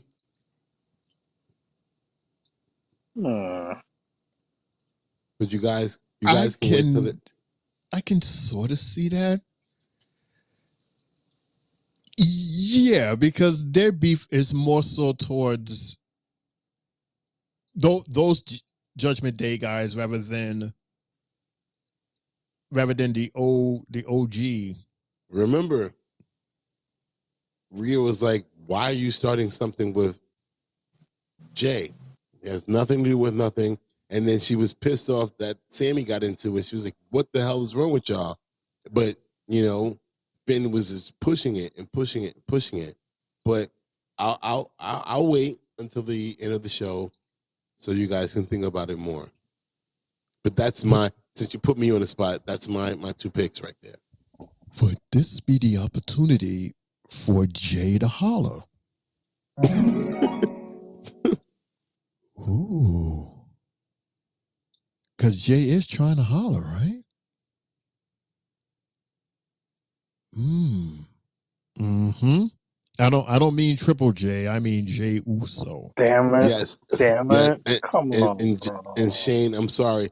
I would respond faster, but I'm still doing this whole mic in my hand situation thing. I don't have the arm for me. It's not working for me tonight, like it wasn't working on Saturday. So I would say yes to you, but again, like I said, I'll wait until the end of the show for you guys to answer that, so you can think about it more.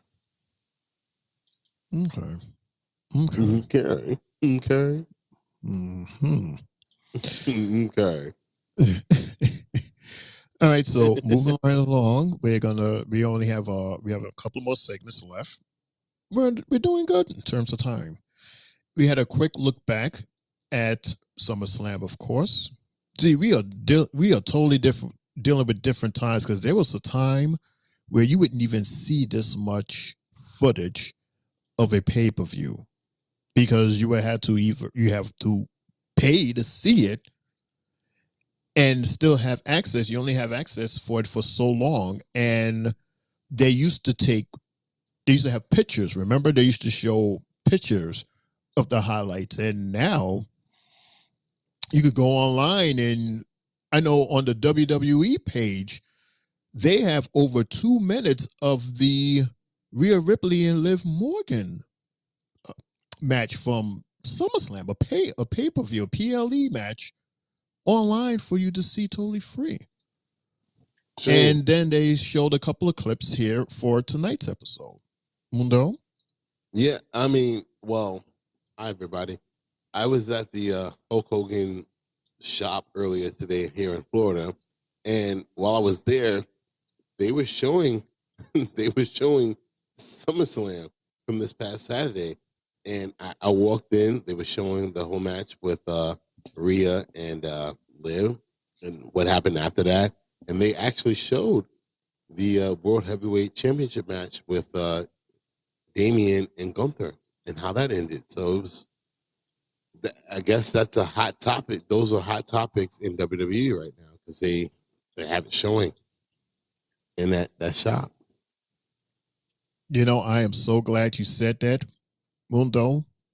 Let me very quickly fast say this as part of our Three Bells top trend news. Roman Reigns returned at SummerSlam, right? As of today, has been viewed over 100 million times across WWE's social media platforms. And the new championship belt, the Roman Reigns championship belt, you know, that belt that we was talking about yesterday, and Triple J would like to try to purchase one. There's only about like 13 and change available. And guess what? They were all sold out within an hour. And they made over $800,000 over an hour. Right. First off, I want to say that I contributed to that 100 million views. I watched that shit about 20 times since it happened on Saturday. And as far as the championship belt, Shane, WWE decided they put out 1,316 of those belts, which is the same amount of number wise. That's the same reign that Roman had before he lost the title. Mm-hmm. We should have known that there was a significance. Yeah, we should have known that there was a significance of that number. Yeah, but that's insane. I'm like, gosh. Yeah. Weren't these people going home? What the hell are they ordering? What the hell are they ordering belts for? We should have known that it was going to sell out quick. I mean, it's Roman Reigns, and it's a cool looking belt. And you know what? I seen online, they were like, okay, this proves that Roman is still the guy. Yep. And they were like, Cody, take a back seat. Yep. Oh, and also, Mundo, I would assume that you're responsible for this or part of this also. As of tonight, WWE has over 580 plus views of the SummerSlam since Saturday, making it the most viewed event in WWE history. So thank you, Mundo. You're part of that number. Yeah. Unfortunately, yes. But yes, I am. Mm-hmm. Awesome pay-per-view. Awesome pay-per-view. Hell We yeah. are going into match number 6. We're almost home, everybody.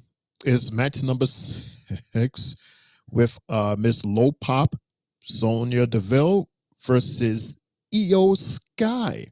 But before we had this match, we was backstage and we see this shot of Damage Control. And out of nowhere, the three S's, Sonya, Shayna, and Starks, they attack Damage Control. Then we go in the ring, and we have this match with Sonya versus Io Sky. Mr. Mundo, would you like to talk about this match? Well, for me, yeah, no problem. Again, let me get to my notes real quick. I apologize, everybody. Yeah, this match, it was an unexpected one-on-one match. It was supposed to be Kyrie and Dakota versus Sonya and I guess Zoe, but as Shane stated, they beat the hell out of Damage Control prior to the match, and they, I guess, re-injured the knee of Dakota Kai. That's her name, right? Correct. Right. So yeah, so we had Io Sky, who decided to show up and do a one-on-one, and this was a good match. And a highlight for me was seeing seeing Io and Kyrie on the top rope, and something I've never seen before. Io hit the that moonsault that she normally does, and she took out Shayna and what do you call it? What's this girl's name? I don't know. What's the goddamn name? She took out Shayna and Starks or no, she took out Sonya. Baszler and Sonya, yeah.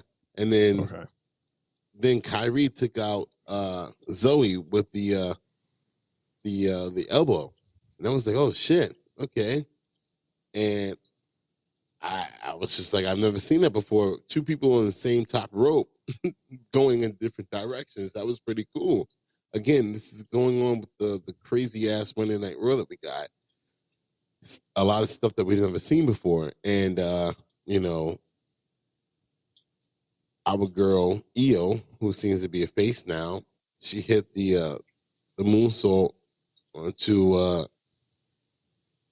damn it, I lost her name again. Sonya. There we go. Yeah, there we go. Sonya. I'm so sorry. I don't know why I can't get her name out of my mouth. She hit her with the moonsault and ended the match, and I was just like, I'm still confused because, again, I didn't see Raw last week, so I'm like, how is she, like, how are they the good guys all of a sudden? What the hell is going on right now? But all in all, it was a good match to me. It was short, but it served its purpose. Obviously, this story will continue, and I guess it's something that we've been wanting and asking for. You know, we have these women going against each other and having a storyline outside of titles at this point, and I think that it's good for the women's division. It's good for the women's tag team division, and yeah, that's pretty much all I got to say about that. Cool, man. Cool. Jay, are you available or? Oh, Jay stepped away. All right. Yeah, this is going to be an interesting story before it, especially with that sneak attack from the S3, the S sisters, to Shane, Damage Control. For you. Mm-hmm. So you mentioned that last Monday, because remember I didn't see it. I was on the boat, so they didn't have you saying on the boat. unfortunately. But you said that Damage Control, after they did what they did, they held up L's on their heads or something like that. They held, like, they did some hand gesture, like, over their face. Not an L over their head, but like over their face. They did like a hand gesture type of thing. Was it an L? Because you guys said that it was an L. So I'm just saying. It kind of looked like an L, or so I don't know what it was. It's brief. I mean, from what I'll gather from that is, what a lot of people have been saying about this trio. I'm not going to go into it too far, and they might be kind of, how can I say it? They might be the words that I need are not coming out. They might be teasing them about it, and the fact that the three of them are working together, and the realism that WWE uses in these days, so that L can mean a lot more than what we want to say. Beyond loser, you get me, Shane? Right. So I don't know. Maybe they might be harping onto that. I don't know, but that's interesting. But it's very. I'm still just like, how the hell is Damage Control the face of what's happening right now? Like, that's so crazy to me. Because if that's the case, it's like, why did y'all turn on Bailey a few months ago for y'all to just turn around and be good guys on another show? I mean, it's not so much as them being good guys. They are just more like than the bad girls, Sonya, Shayna, and Starks. That's how much people don't like them. If they had to pick between them and Damage Control, especially Damage Control, who we haven't seen, in a while together, and the very first thing they do is they come and they bum rush S3, then yeah, we're gonna cheer for them. And that's why they stood in the middle of the ring, strong and tall, and they posed with that. I'm trying to find a picture to see exactly what it did look like an L shape across their face. I don't know what it meant, but it looked pretty cool. I wish I can find it. But yeah, like I don't really like see them as good girls. I still see them as bad girls, and they're just getting their revenge on another group of bad girls. They're just the more favored one out of the two. That's how I see it. All right, so we're going to continue, and we're going to play back this backstage footage. We're going backstage, everyone. Before we go backstage, I want to play this quick facts. It's the Wyatt 6 video. It's a Wyatt 6 video, okay? Let's play that and see what this is.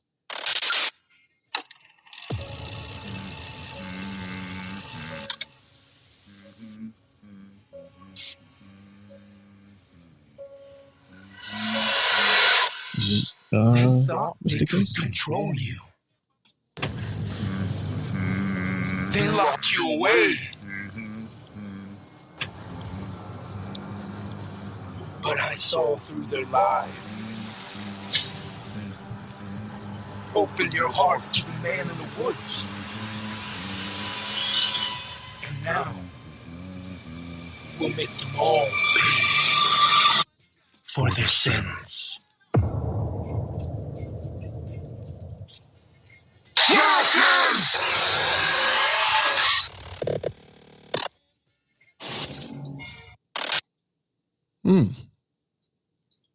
Interesting. I mean, it was that shit was bananas. Yeah, that was Gacy, right? Mm-hmm. That was Gacy in the corner. That was so fire. Yeah, so what did you get out of that video? I got The fact that since it was the first time them giving us a little vignette or whatever you want to call it on him, this was a good way to give us like. To me, I feel like the old Brave vibes every time I see him. He's always trapped. He's always in a different level. Like I sat back and I watched how he became who he was, and he was in other federations with this same gimmick already. As far as the way that we get these Wyatt Six videos and they start flickering and cutting to this part, that part, he was doing that on the indie scene. He was doing it from the woods, like just a lonely man in the woods, cutting his promos. And I said, wow, he was really made for this, to be with this crew. And he's dope, bro. For him to be the character that they gave him, it fits him to the T. And I feel he's gonna be the predecessor after, like, say, Howdy. He says, look, y'all can go y'all ways. I feel Gacy has the most upside in this whole group. Really? I've been huge on him for a minute. And then look, that Dijak shit, look at what transpired with that. They had a crazy feud. And Dijak even chimed in after that fight happened, and he said, I couldn't possibly be any happier for Joe Gacy. No matter how hard I tried, you can't lock down such an exceptional level of talent. Man, yes, Nice. those were some cool words from him, and I give him that respect because Gacy is relentless. He's one of those guys that's good at when he plays a certain role, he knows how to play it. He did it with Ava, with Schism. He's doing it now with the Wyatt Six. He, to me, is the future of Terror in wrestling. If they keep him the way he is. Is he the future Terror, or is he like? Remember, at one point, when we were watching NXT, him and Dijak, we were comparing him more to Mick Foley. So, right.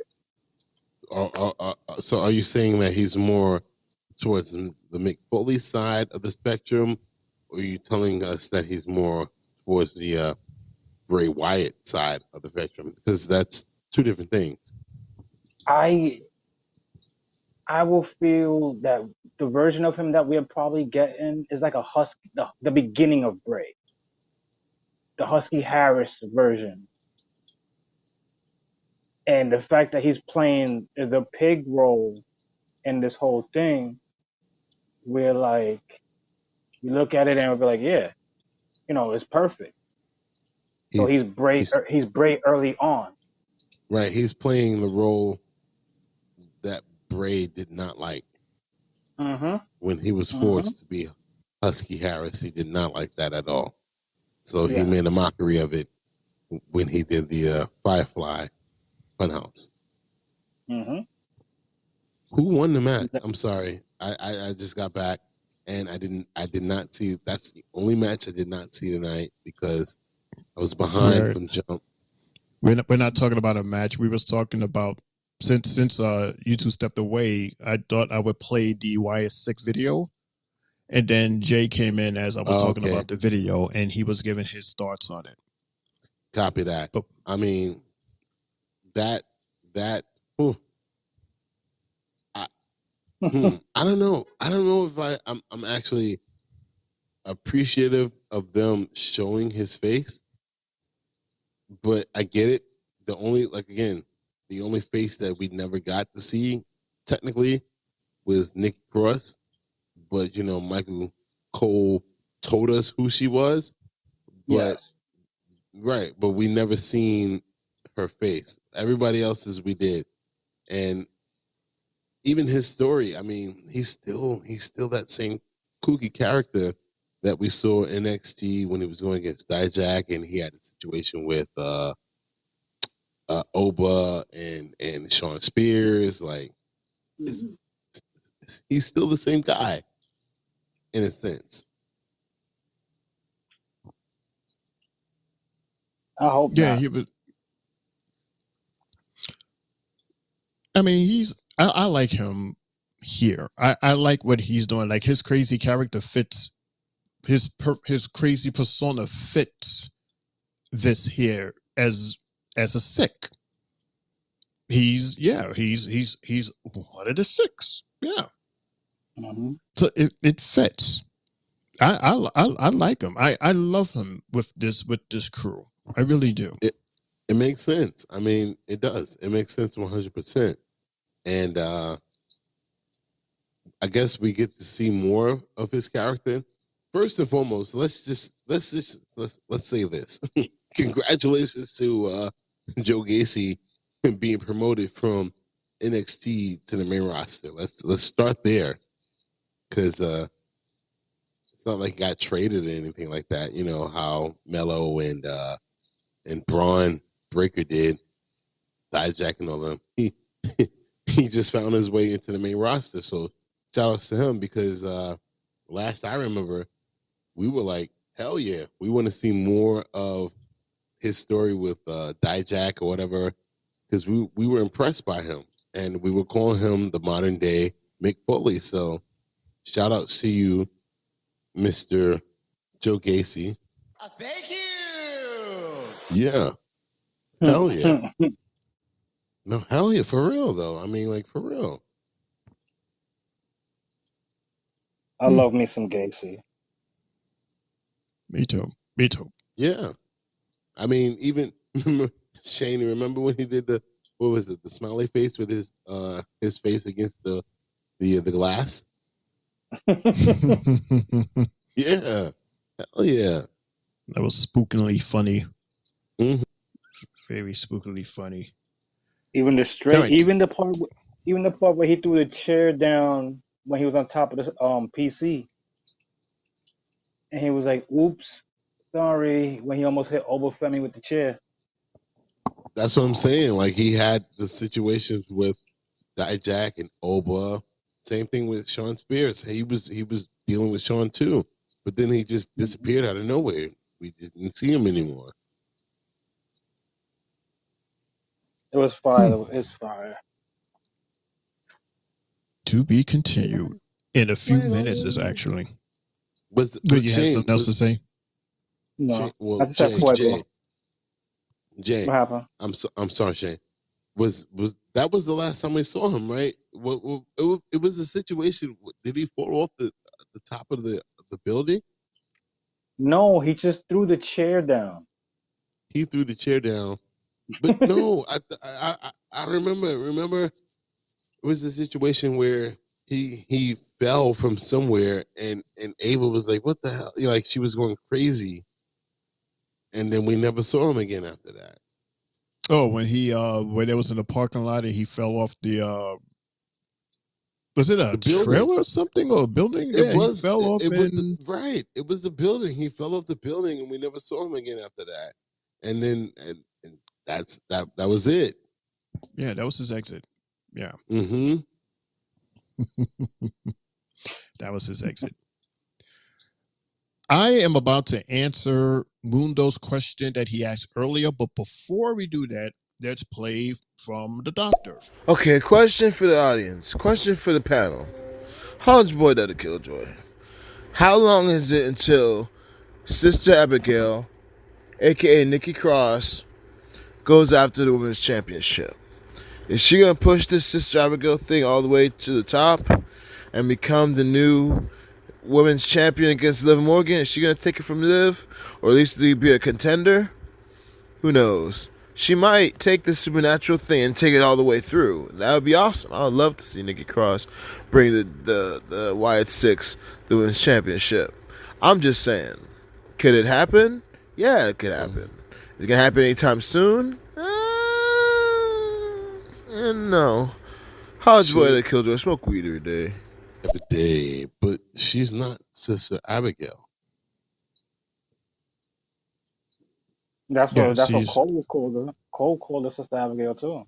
No, he did not. He called her And that we heard the Sister remember Abigail word. remember each of them are playing the character of the puppets that were in the Firefly Funhouse. That she wasn't. That's not Sister Abigail. She's supposed to be Abby the Witch. Right. Exactly. That's not Sister Abigail. That's Abby the Witch. So we got to figure that part out. well. The answer What you was gonna say? I was going to say to answer his question, that is it's too soon to answer that question. I mean, we don't even know what she's capable of doing in the ring, let alone go for any type of championship. So we'll have to answer that question later on once we see, a couple of matches with her. I don't. You know what I think? I think Bo can't control her. I think the control and the unleashing of her will come from Alexa. Other than that, she's gonna probably just scare and spook everybody because the only person that they marked ready to go after was Dakota Kai. So seeing what happened with Dakota earlier, does her next phase when she does decide to come back, is it through another one of these Wyatt 6 symbols being behind her again? Does she make that first move towards Dakota, or does she wait?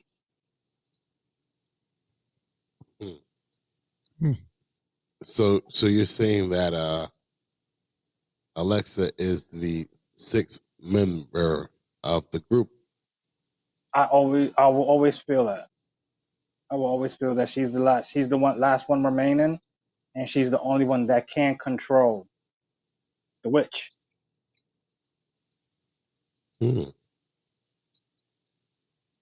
They worked together before. You think you think she brings back the doll? I would think so. That'll be dope to bring the doll back.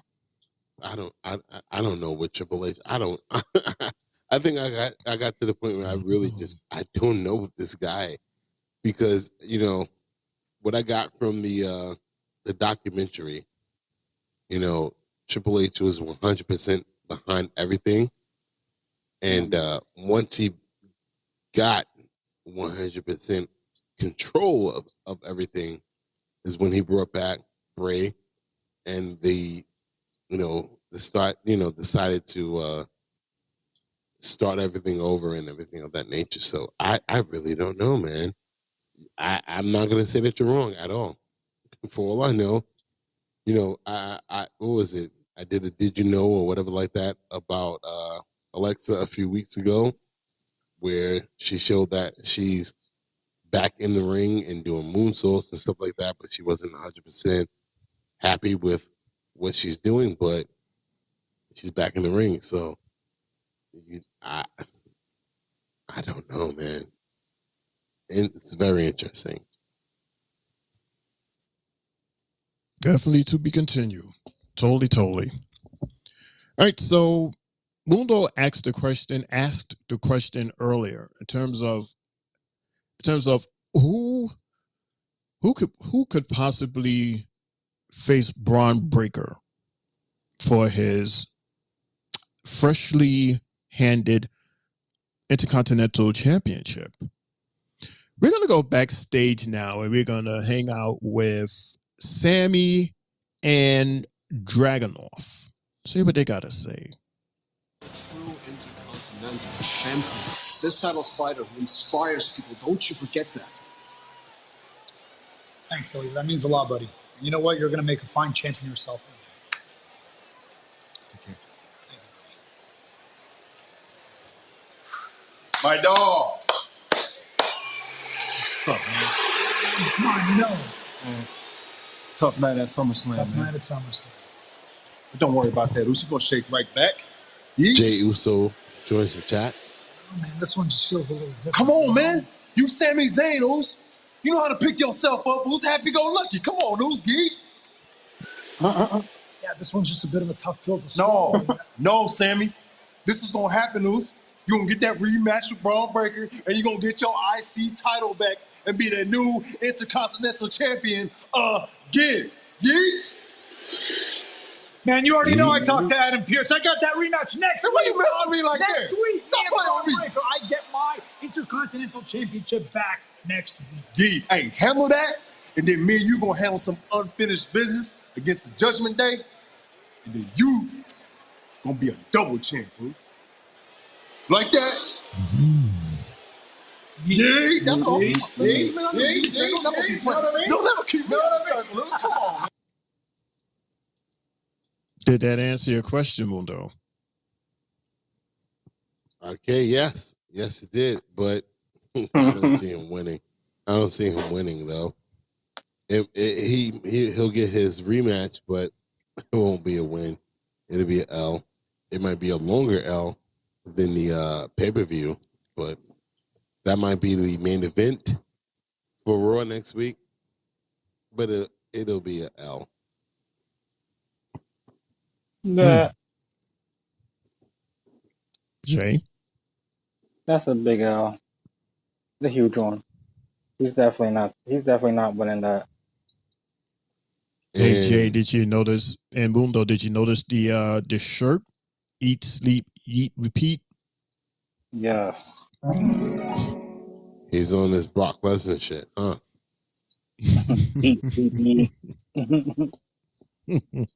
I'm just saying. Mm-hmm. So yeah, he has a title match already next week on Raw.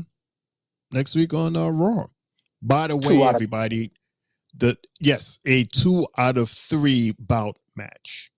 Yeah, So just that's the way I gonna want be good. Yes, a lot of people are excited and they're yeeting all over themselves on Twitter. Like Really? literally. Yeah. A match? Yeah. Jay, really, Jay? This is what you told Triple H? You've been crying for a 2 out of 3 falls match. Really? And he got it. There you go. That's what Simi got? Yes. Yeah. That's oh boy. 2 out of 3 against Braun Breaker. I'll say Sammy gets 1 and Braun gets 2. He's not winning that shit. Or maybe Braun would get the first 2. The way things are going. Oh man, you just so Sammy has no chance at all in your eyes, Shane. I'm just saying that's possible, and that would definitely be a shocker. I think Judgment Day gets involved. To me, that would be a shocker. I mean, at least let him get 1. I mean, you're right, because that's what I'm calling for. I said he would get the first one, and that Braun would get the second 2. So yeah, it will be. Mm-hmm. Jay, I would say with interference from the Judgment Day. He'll probably win the 3rd match. Well, which I don't know. Day? 2.0. I don't know, because it doesn't really. Since Jay mentioned about the title shot, the tag title shot. Right, but it doesn't involve. That's Jay. Jay don't have no. This is a Sammy match, so what do they care about that? Well, not care about that. They was popping smack about possibly going for our titles. Mm-hmm. But that's beat him up before it happened. Like, you know what they do? They'll beat him up so bad that Sammy gets really hurt, and you're forced to throw in Jimmy. Forced I don't know. Throw in Jimmy in the match against Breaker? No, that Breaker's gonna beat him up so bad that he might not make it to that tag team title match. So then there's no tag Oh. title match. Jimmy will come and replace him. Replace Why? who? Wait, no, I'm confused. Replace who? Because Jay and Sammy have a tag team title match in 2 weeks. Oh, I'm so sorry. Right. You said Jimmy. You said Jimmy. That's the other twin. Bruh, come on. Right. Yeah, why? But why? I mean, Jimmy's on SmackDown, first and foremost. We didn't even see him return to WWE yet. Can he get back to the company? Hey. Right. You think he's going to come back and automatically the very first thing is he in the conversation for a title match? And why would he go after the World Heavyweight Championships? Excuse me, the World Heavyweight Tag Team Championships. That has nothing to do with anything. Wouldn't he go after the WWE Tag Team Championships, which is held by Jacob and Thomas, in the words of Shane? Thomas. You could be right. No, that's a question for you, Jay. Not for you. It's not a joke for you to laugh. It's a question for you to answer. Right. Jay's laughing. That's your answer. You're laughing. I said I think you could be right on that one, but at the same time, if Sammy was to get hurt, that will be my only thought of a replacement. But since we had that trade off today, like I said, does Sammy and Jay go to SmackDown Friday? Even though they're trying to go after the World Heavyweight Championship? We see Waller in theory tonight. But he just said that they have issues and they want to, button up their issues with the Judgment Day. So what does that have to do with them going to SmackDown? Because Roman's going to be on SmackDown Friday. They didn't even mention him. Yes, they did. Yes, they did. They announced. Yes, by the Roman. way, they did announce Mundo that Roman Reigns will be coming to your show this Friday. No, they did. Yes, correct. But I'm saying Jay and Sammy and what you just played did not mention Roman at all. No. Pat and Michael announced it. No, I know that point, but what I'm saying is because he just said that they would have, because of the fact that A-Town Down Under was on Raw, Jay and Sammy would just randomly show up on SmackDown. And I'm like, why? They didn't mention in that whole thing that you just played, they didn't mention anything about Roman returning on Saturday. So why all of a sudden would they show up on SmackDown? Now who else from Raw is going to go to SmackDown then? Anybody. Who's going to Raw? Who's going to SmackDown from Raw? But we didn't even think. Aldis and Pierce had met earlier. Right, but did you think that? Did you think that Randy was going to Raw? You said it earlier, right? You thought because of the fact that it was going to be A-Town Down Under coming to Raw, it would be Sammy and Jay going to SmackDown. But then you also got RKO on Raw. So that threw shit anybody sideways.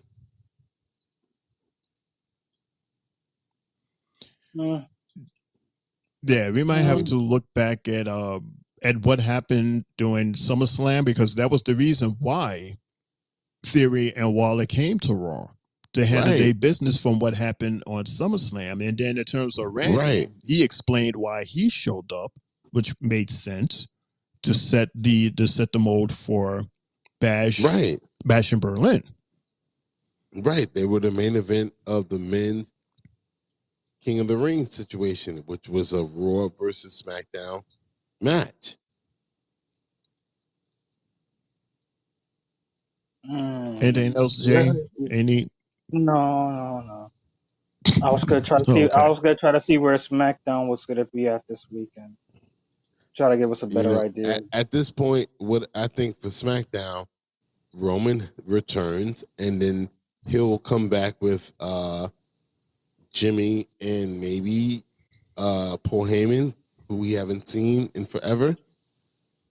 That's pretty much it. I mean, he has not mended any fences. Remember, a lot of people were saying that, oh, you know, these two turned their backs, you know, as far as Jay and Sami, they turned their backs on Roman. So he has to mend the fences with them first. They're not going to just show up just because. They didn't even, like I said, they didn't even mention him tonight. They had the chance to. They did not. So why would they show up on SmackDown just because? All right. I want to get to this last because we're hitting 3 o'clock. And we've almost been on this bad boy for 4 hours. So, and we're on our final fly out of here. Main event. This is the main event, match number 7, where we have Chad Gable and the Creed brothers versus Wyatt Sick. But before this match starts, something very interesting happens. And I'm going to play that right now. This is Chad Gable. Listen very carefully. You've been after me for weeks. You thought I was an easy target because that old pathetic family of mine left me high and dry. But I got a new family now. And with the Creeds by my side, we're sending you back to whatever pathetic freak show of a swamp you crawled out of. You never met anyone like us. We are American made. And with that, Mundo, this is our single shot. Yes, it is. American made. Please, thank you. Nice. Thank you. Yep. How do we feel about that cheap-ass name? music. Cheap-ass music. Cheap-ass name. I didn't. What the hell just, I don't know. Y'all both just talked at the same time. I don't know what just happened. What? Well, I see that Jay answered my question. I was asking your thoughts on the new name, American Made. Oh, okay. All right. No, that was a question for you to answer, but that's your answer? Okay. Oh, no. You said Jay answered it already. So I was like, okay. But American Made is cool. I mean, it goes with the current Olympic situation that's happening right now in the real world, and that's fine. It's fine. American Made. I think the theme song could be better, but I'm with it. I like it. American Made, Alpha Academy is still AA. So, well, not really AA. Alpha Academy is AA, AM, whatever. Whatever. Right. All right, so let's talk about this match, American Made versus Wyatt Sick. Real quick. Shane, I give my time to you. So I'll listen to you and Jay on this match right here, because I never finished it because we started the show and my godson decided to take over the TV once we started the broadcast. All right, fair enough. We have I have Jay talk about it, and I'll do like the tiny loopholes because I didn't see too much of it because I was collecting clips. So Jay, hit it. Match 7. With this match, shit, the way the YS6 came out to Bray's old music, the Fiend's last music, you could say. I thought that was so fire, and the way everybody came out, the rocking chair, the light, the lamp, and everything, so dope. And the fact that within this match, We got to see how each and every one of these guys could do something in the ring. Like Loomis had Gable on the run. He gave him a huge ass leg drop, and Gacy went upside down in the match. And then he had a nice little choke slam toss. Also, the slugfest was bananas that they had with each other. That was cool. Also, when Rowan decided to pay tribute to his boy to Harper outside the ring and fixed his mustache and did the flip over. I thought that was nice right there. Also, the Creed brothers were trying, but they couldn't beat them. We knew they wasn't gonna beat them. Loomis flying from the top ropes, that was dope. You see his legs just the way he flew. It seemed like he needed an extra pull in the air, and he got it. And then Rowan catches damn. Rowan caught this guy for a face slam, not a choke slam, a face slam.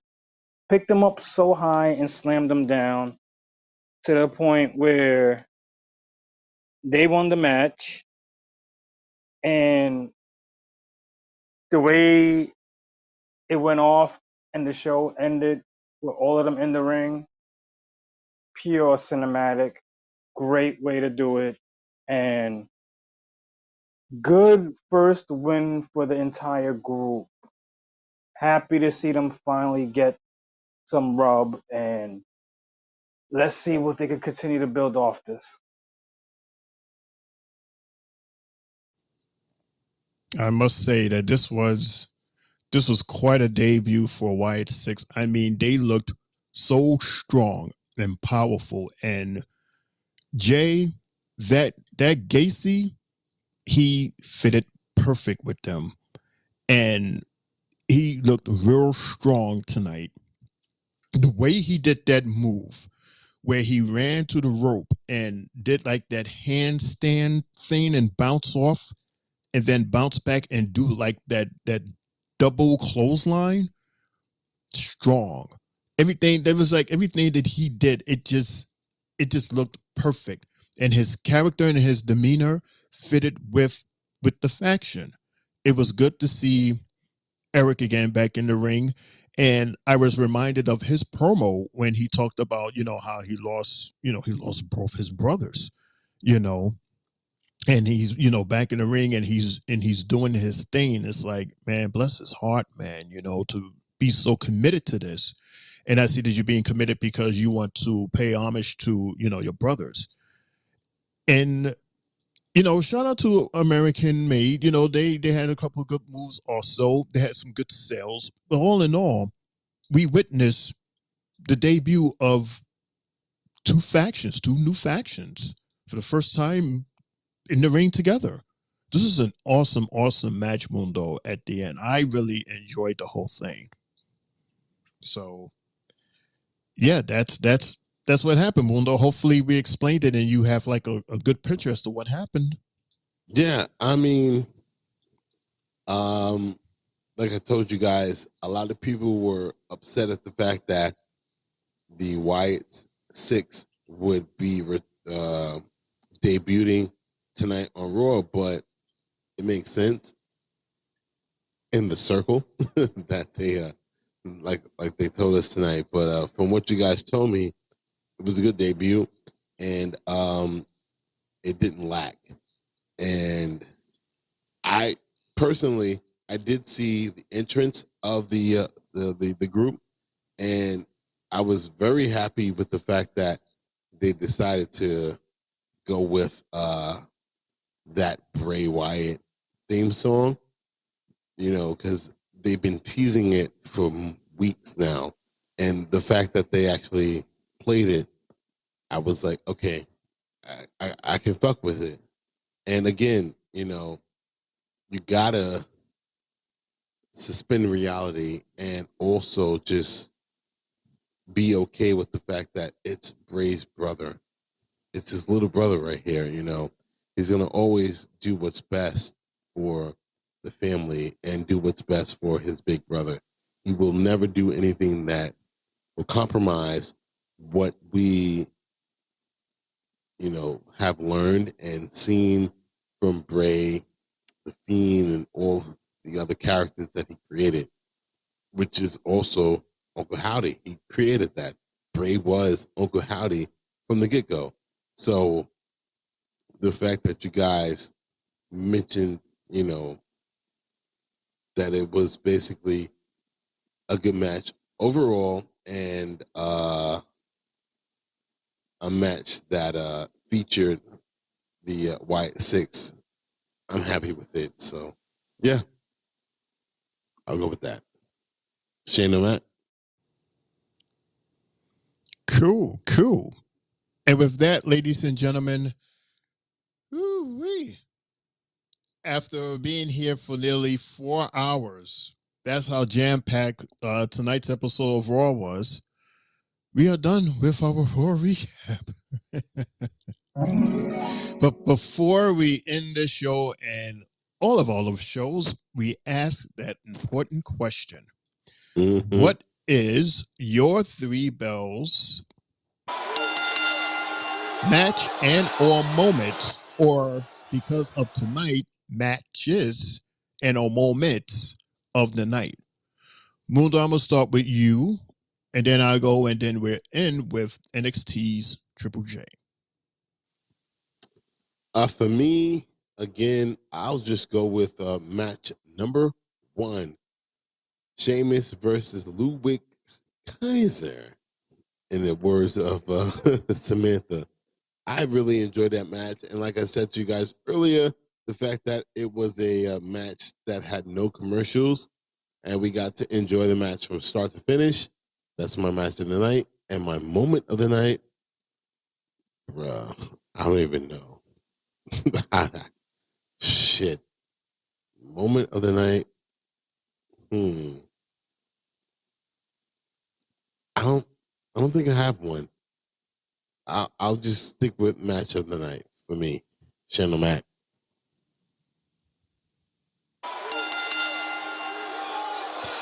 Cool. My match of the night is going to be the main event with the new faction, American Made, versus the faction that debuted, the Wyatt Sick. I was impressed with both of them, especially Wyatt Sick and especially Joe Gacy. Fitted perfectly with that. And yeah, I also like the first match, but I mean, it was difficult to pick one because there were so many good matches, but that was my favorite because of the debuts. My moment of the night, 2 of them. Of course, the Bronson Reed, that whole segment of him just squashing Seth Rollins. Ugh. I mean, how often do you see that? And also the debut of Odyssey Jones. About time you came in, brother, and woo, what an impression. What a first impression that you left on us. That is my match and moments of the night. Shane, can I actually jump in real quick? Well, I guess.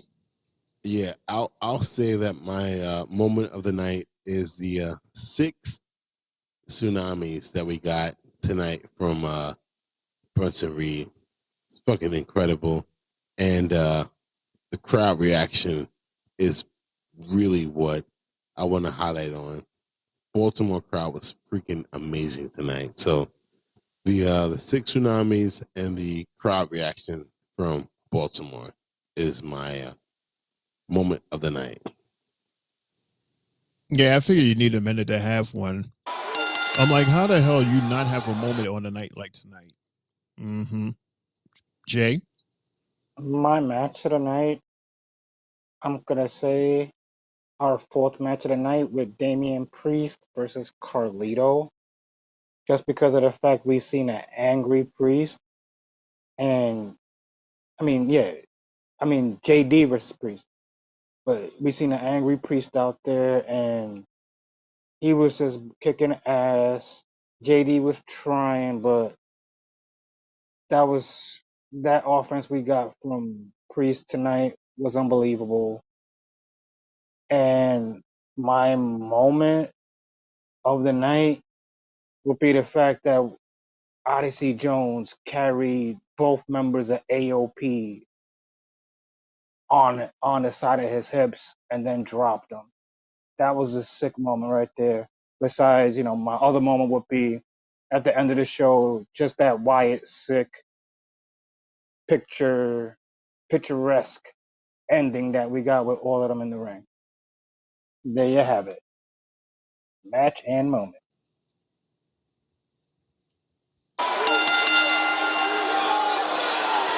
All right. Awesome show. Awesome Raw show. And we're going to end it perfectly with our outro. Here we go.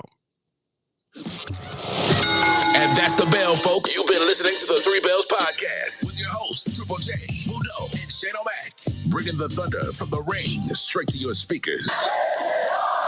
But the conversation doesn't end here. Keep the conversation going in the comments and follow us on our socials to get the latest scoop on WWE events and behind the scenes action. Until next time, stay loud, stay proud, and above all, stay tuned for more hot takes, news, and the world of wrestling. Expect the unexpected. See you on the next show, the Three Bells Podcast.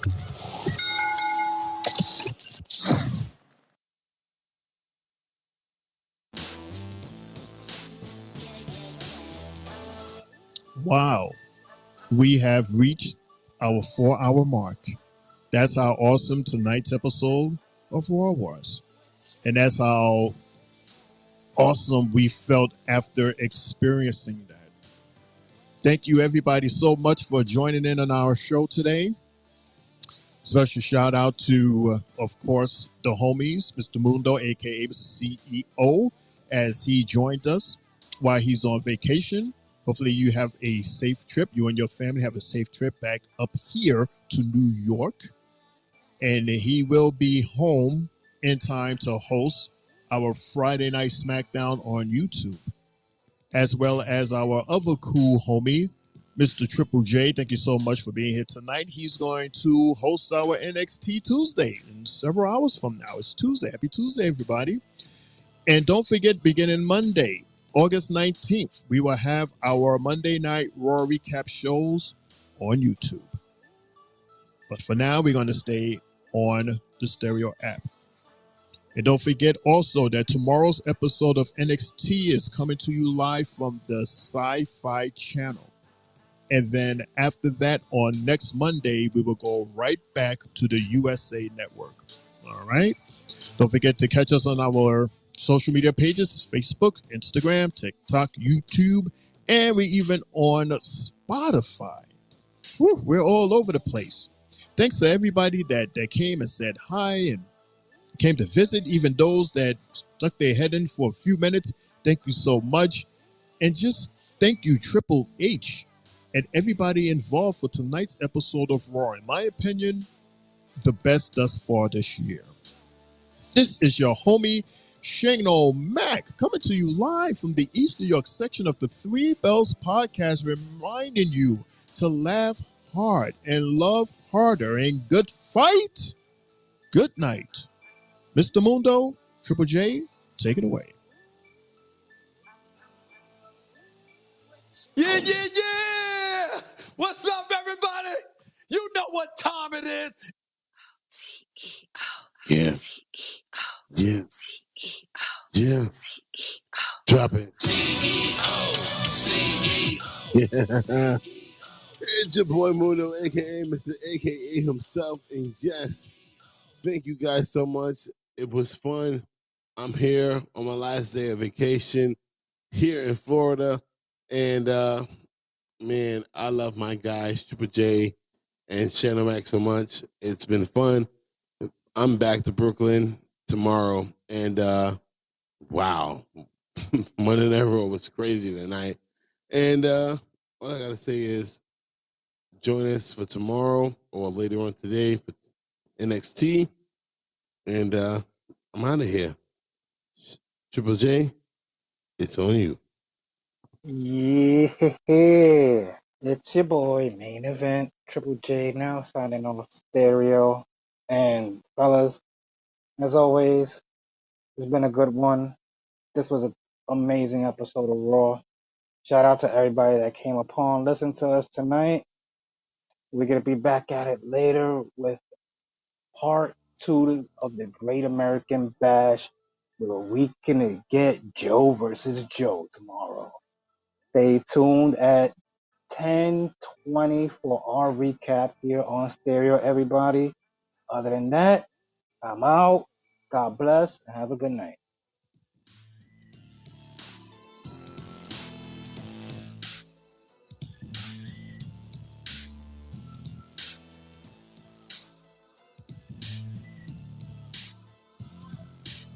Yee.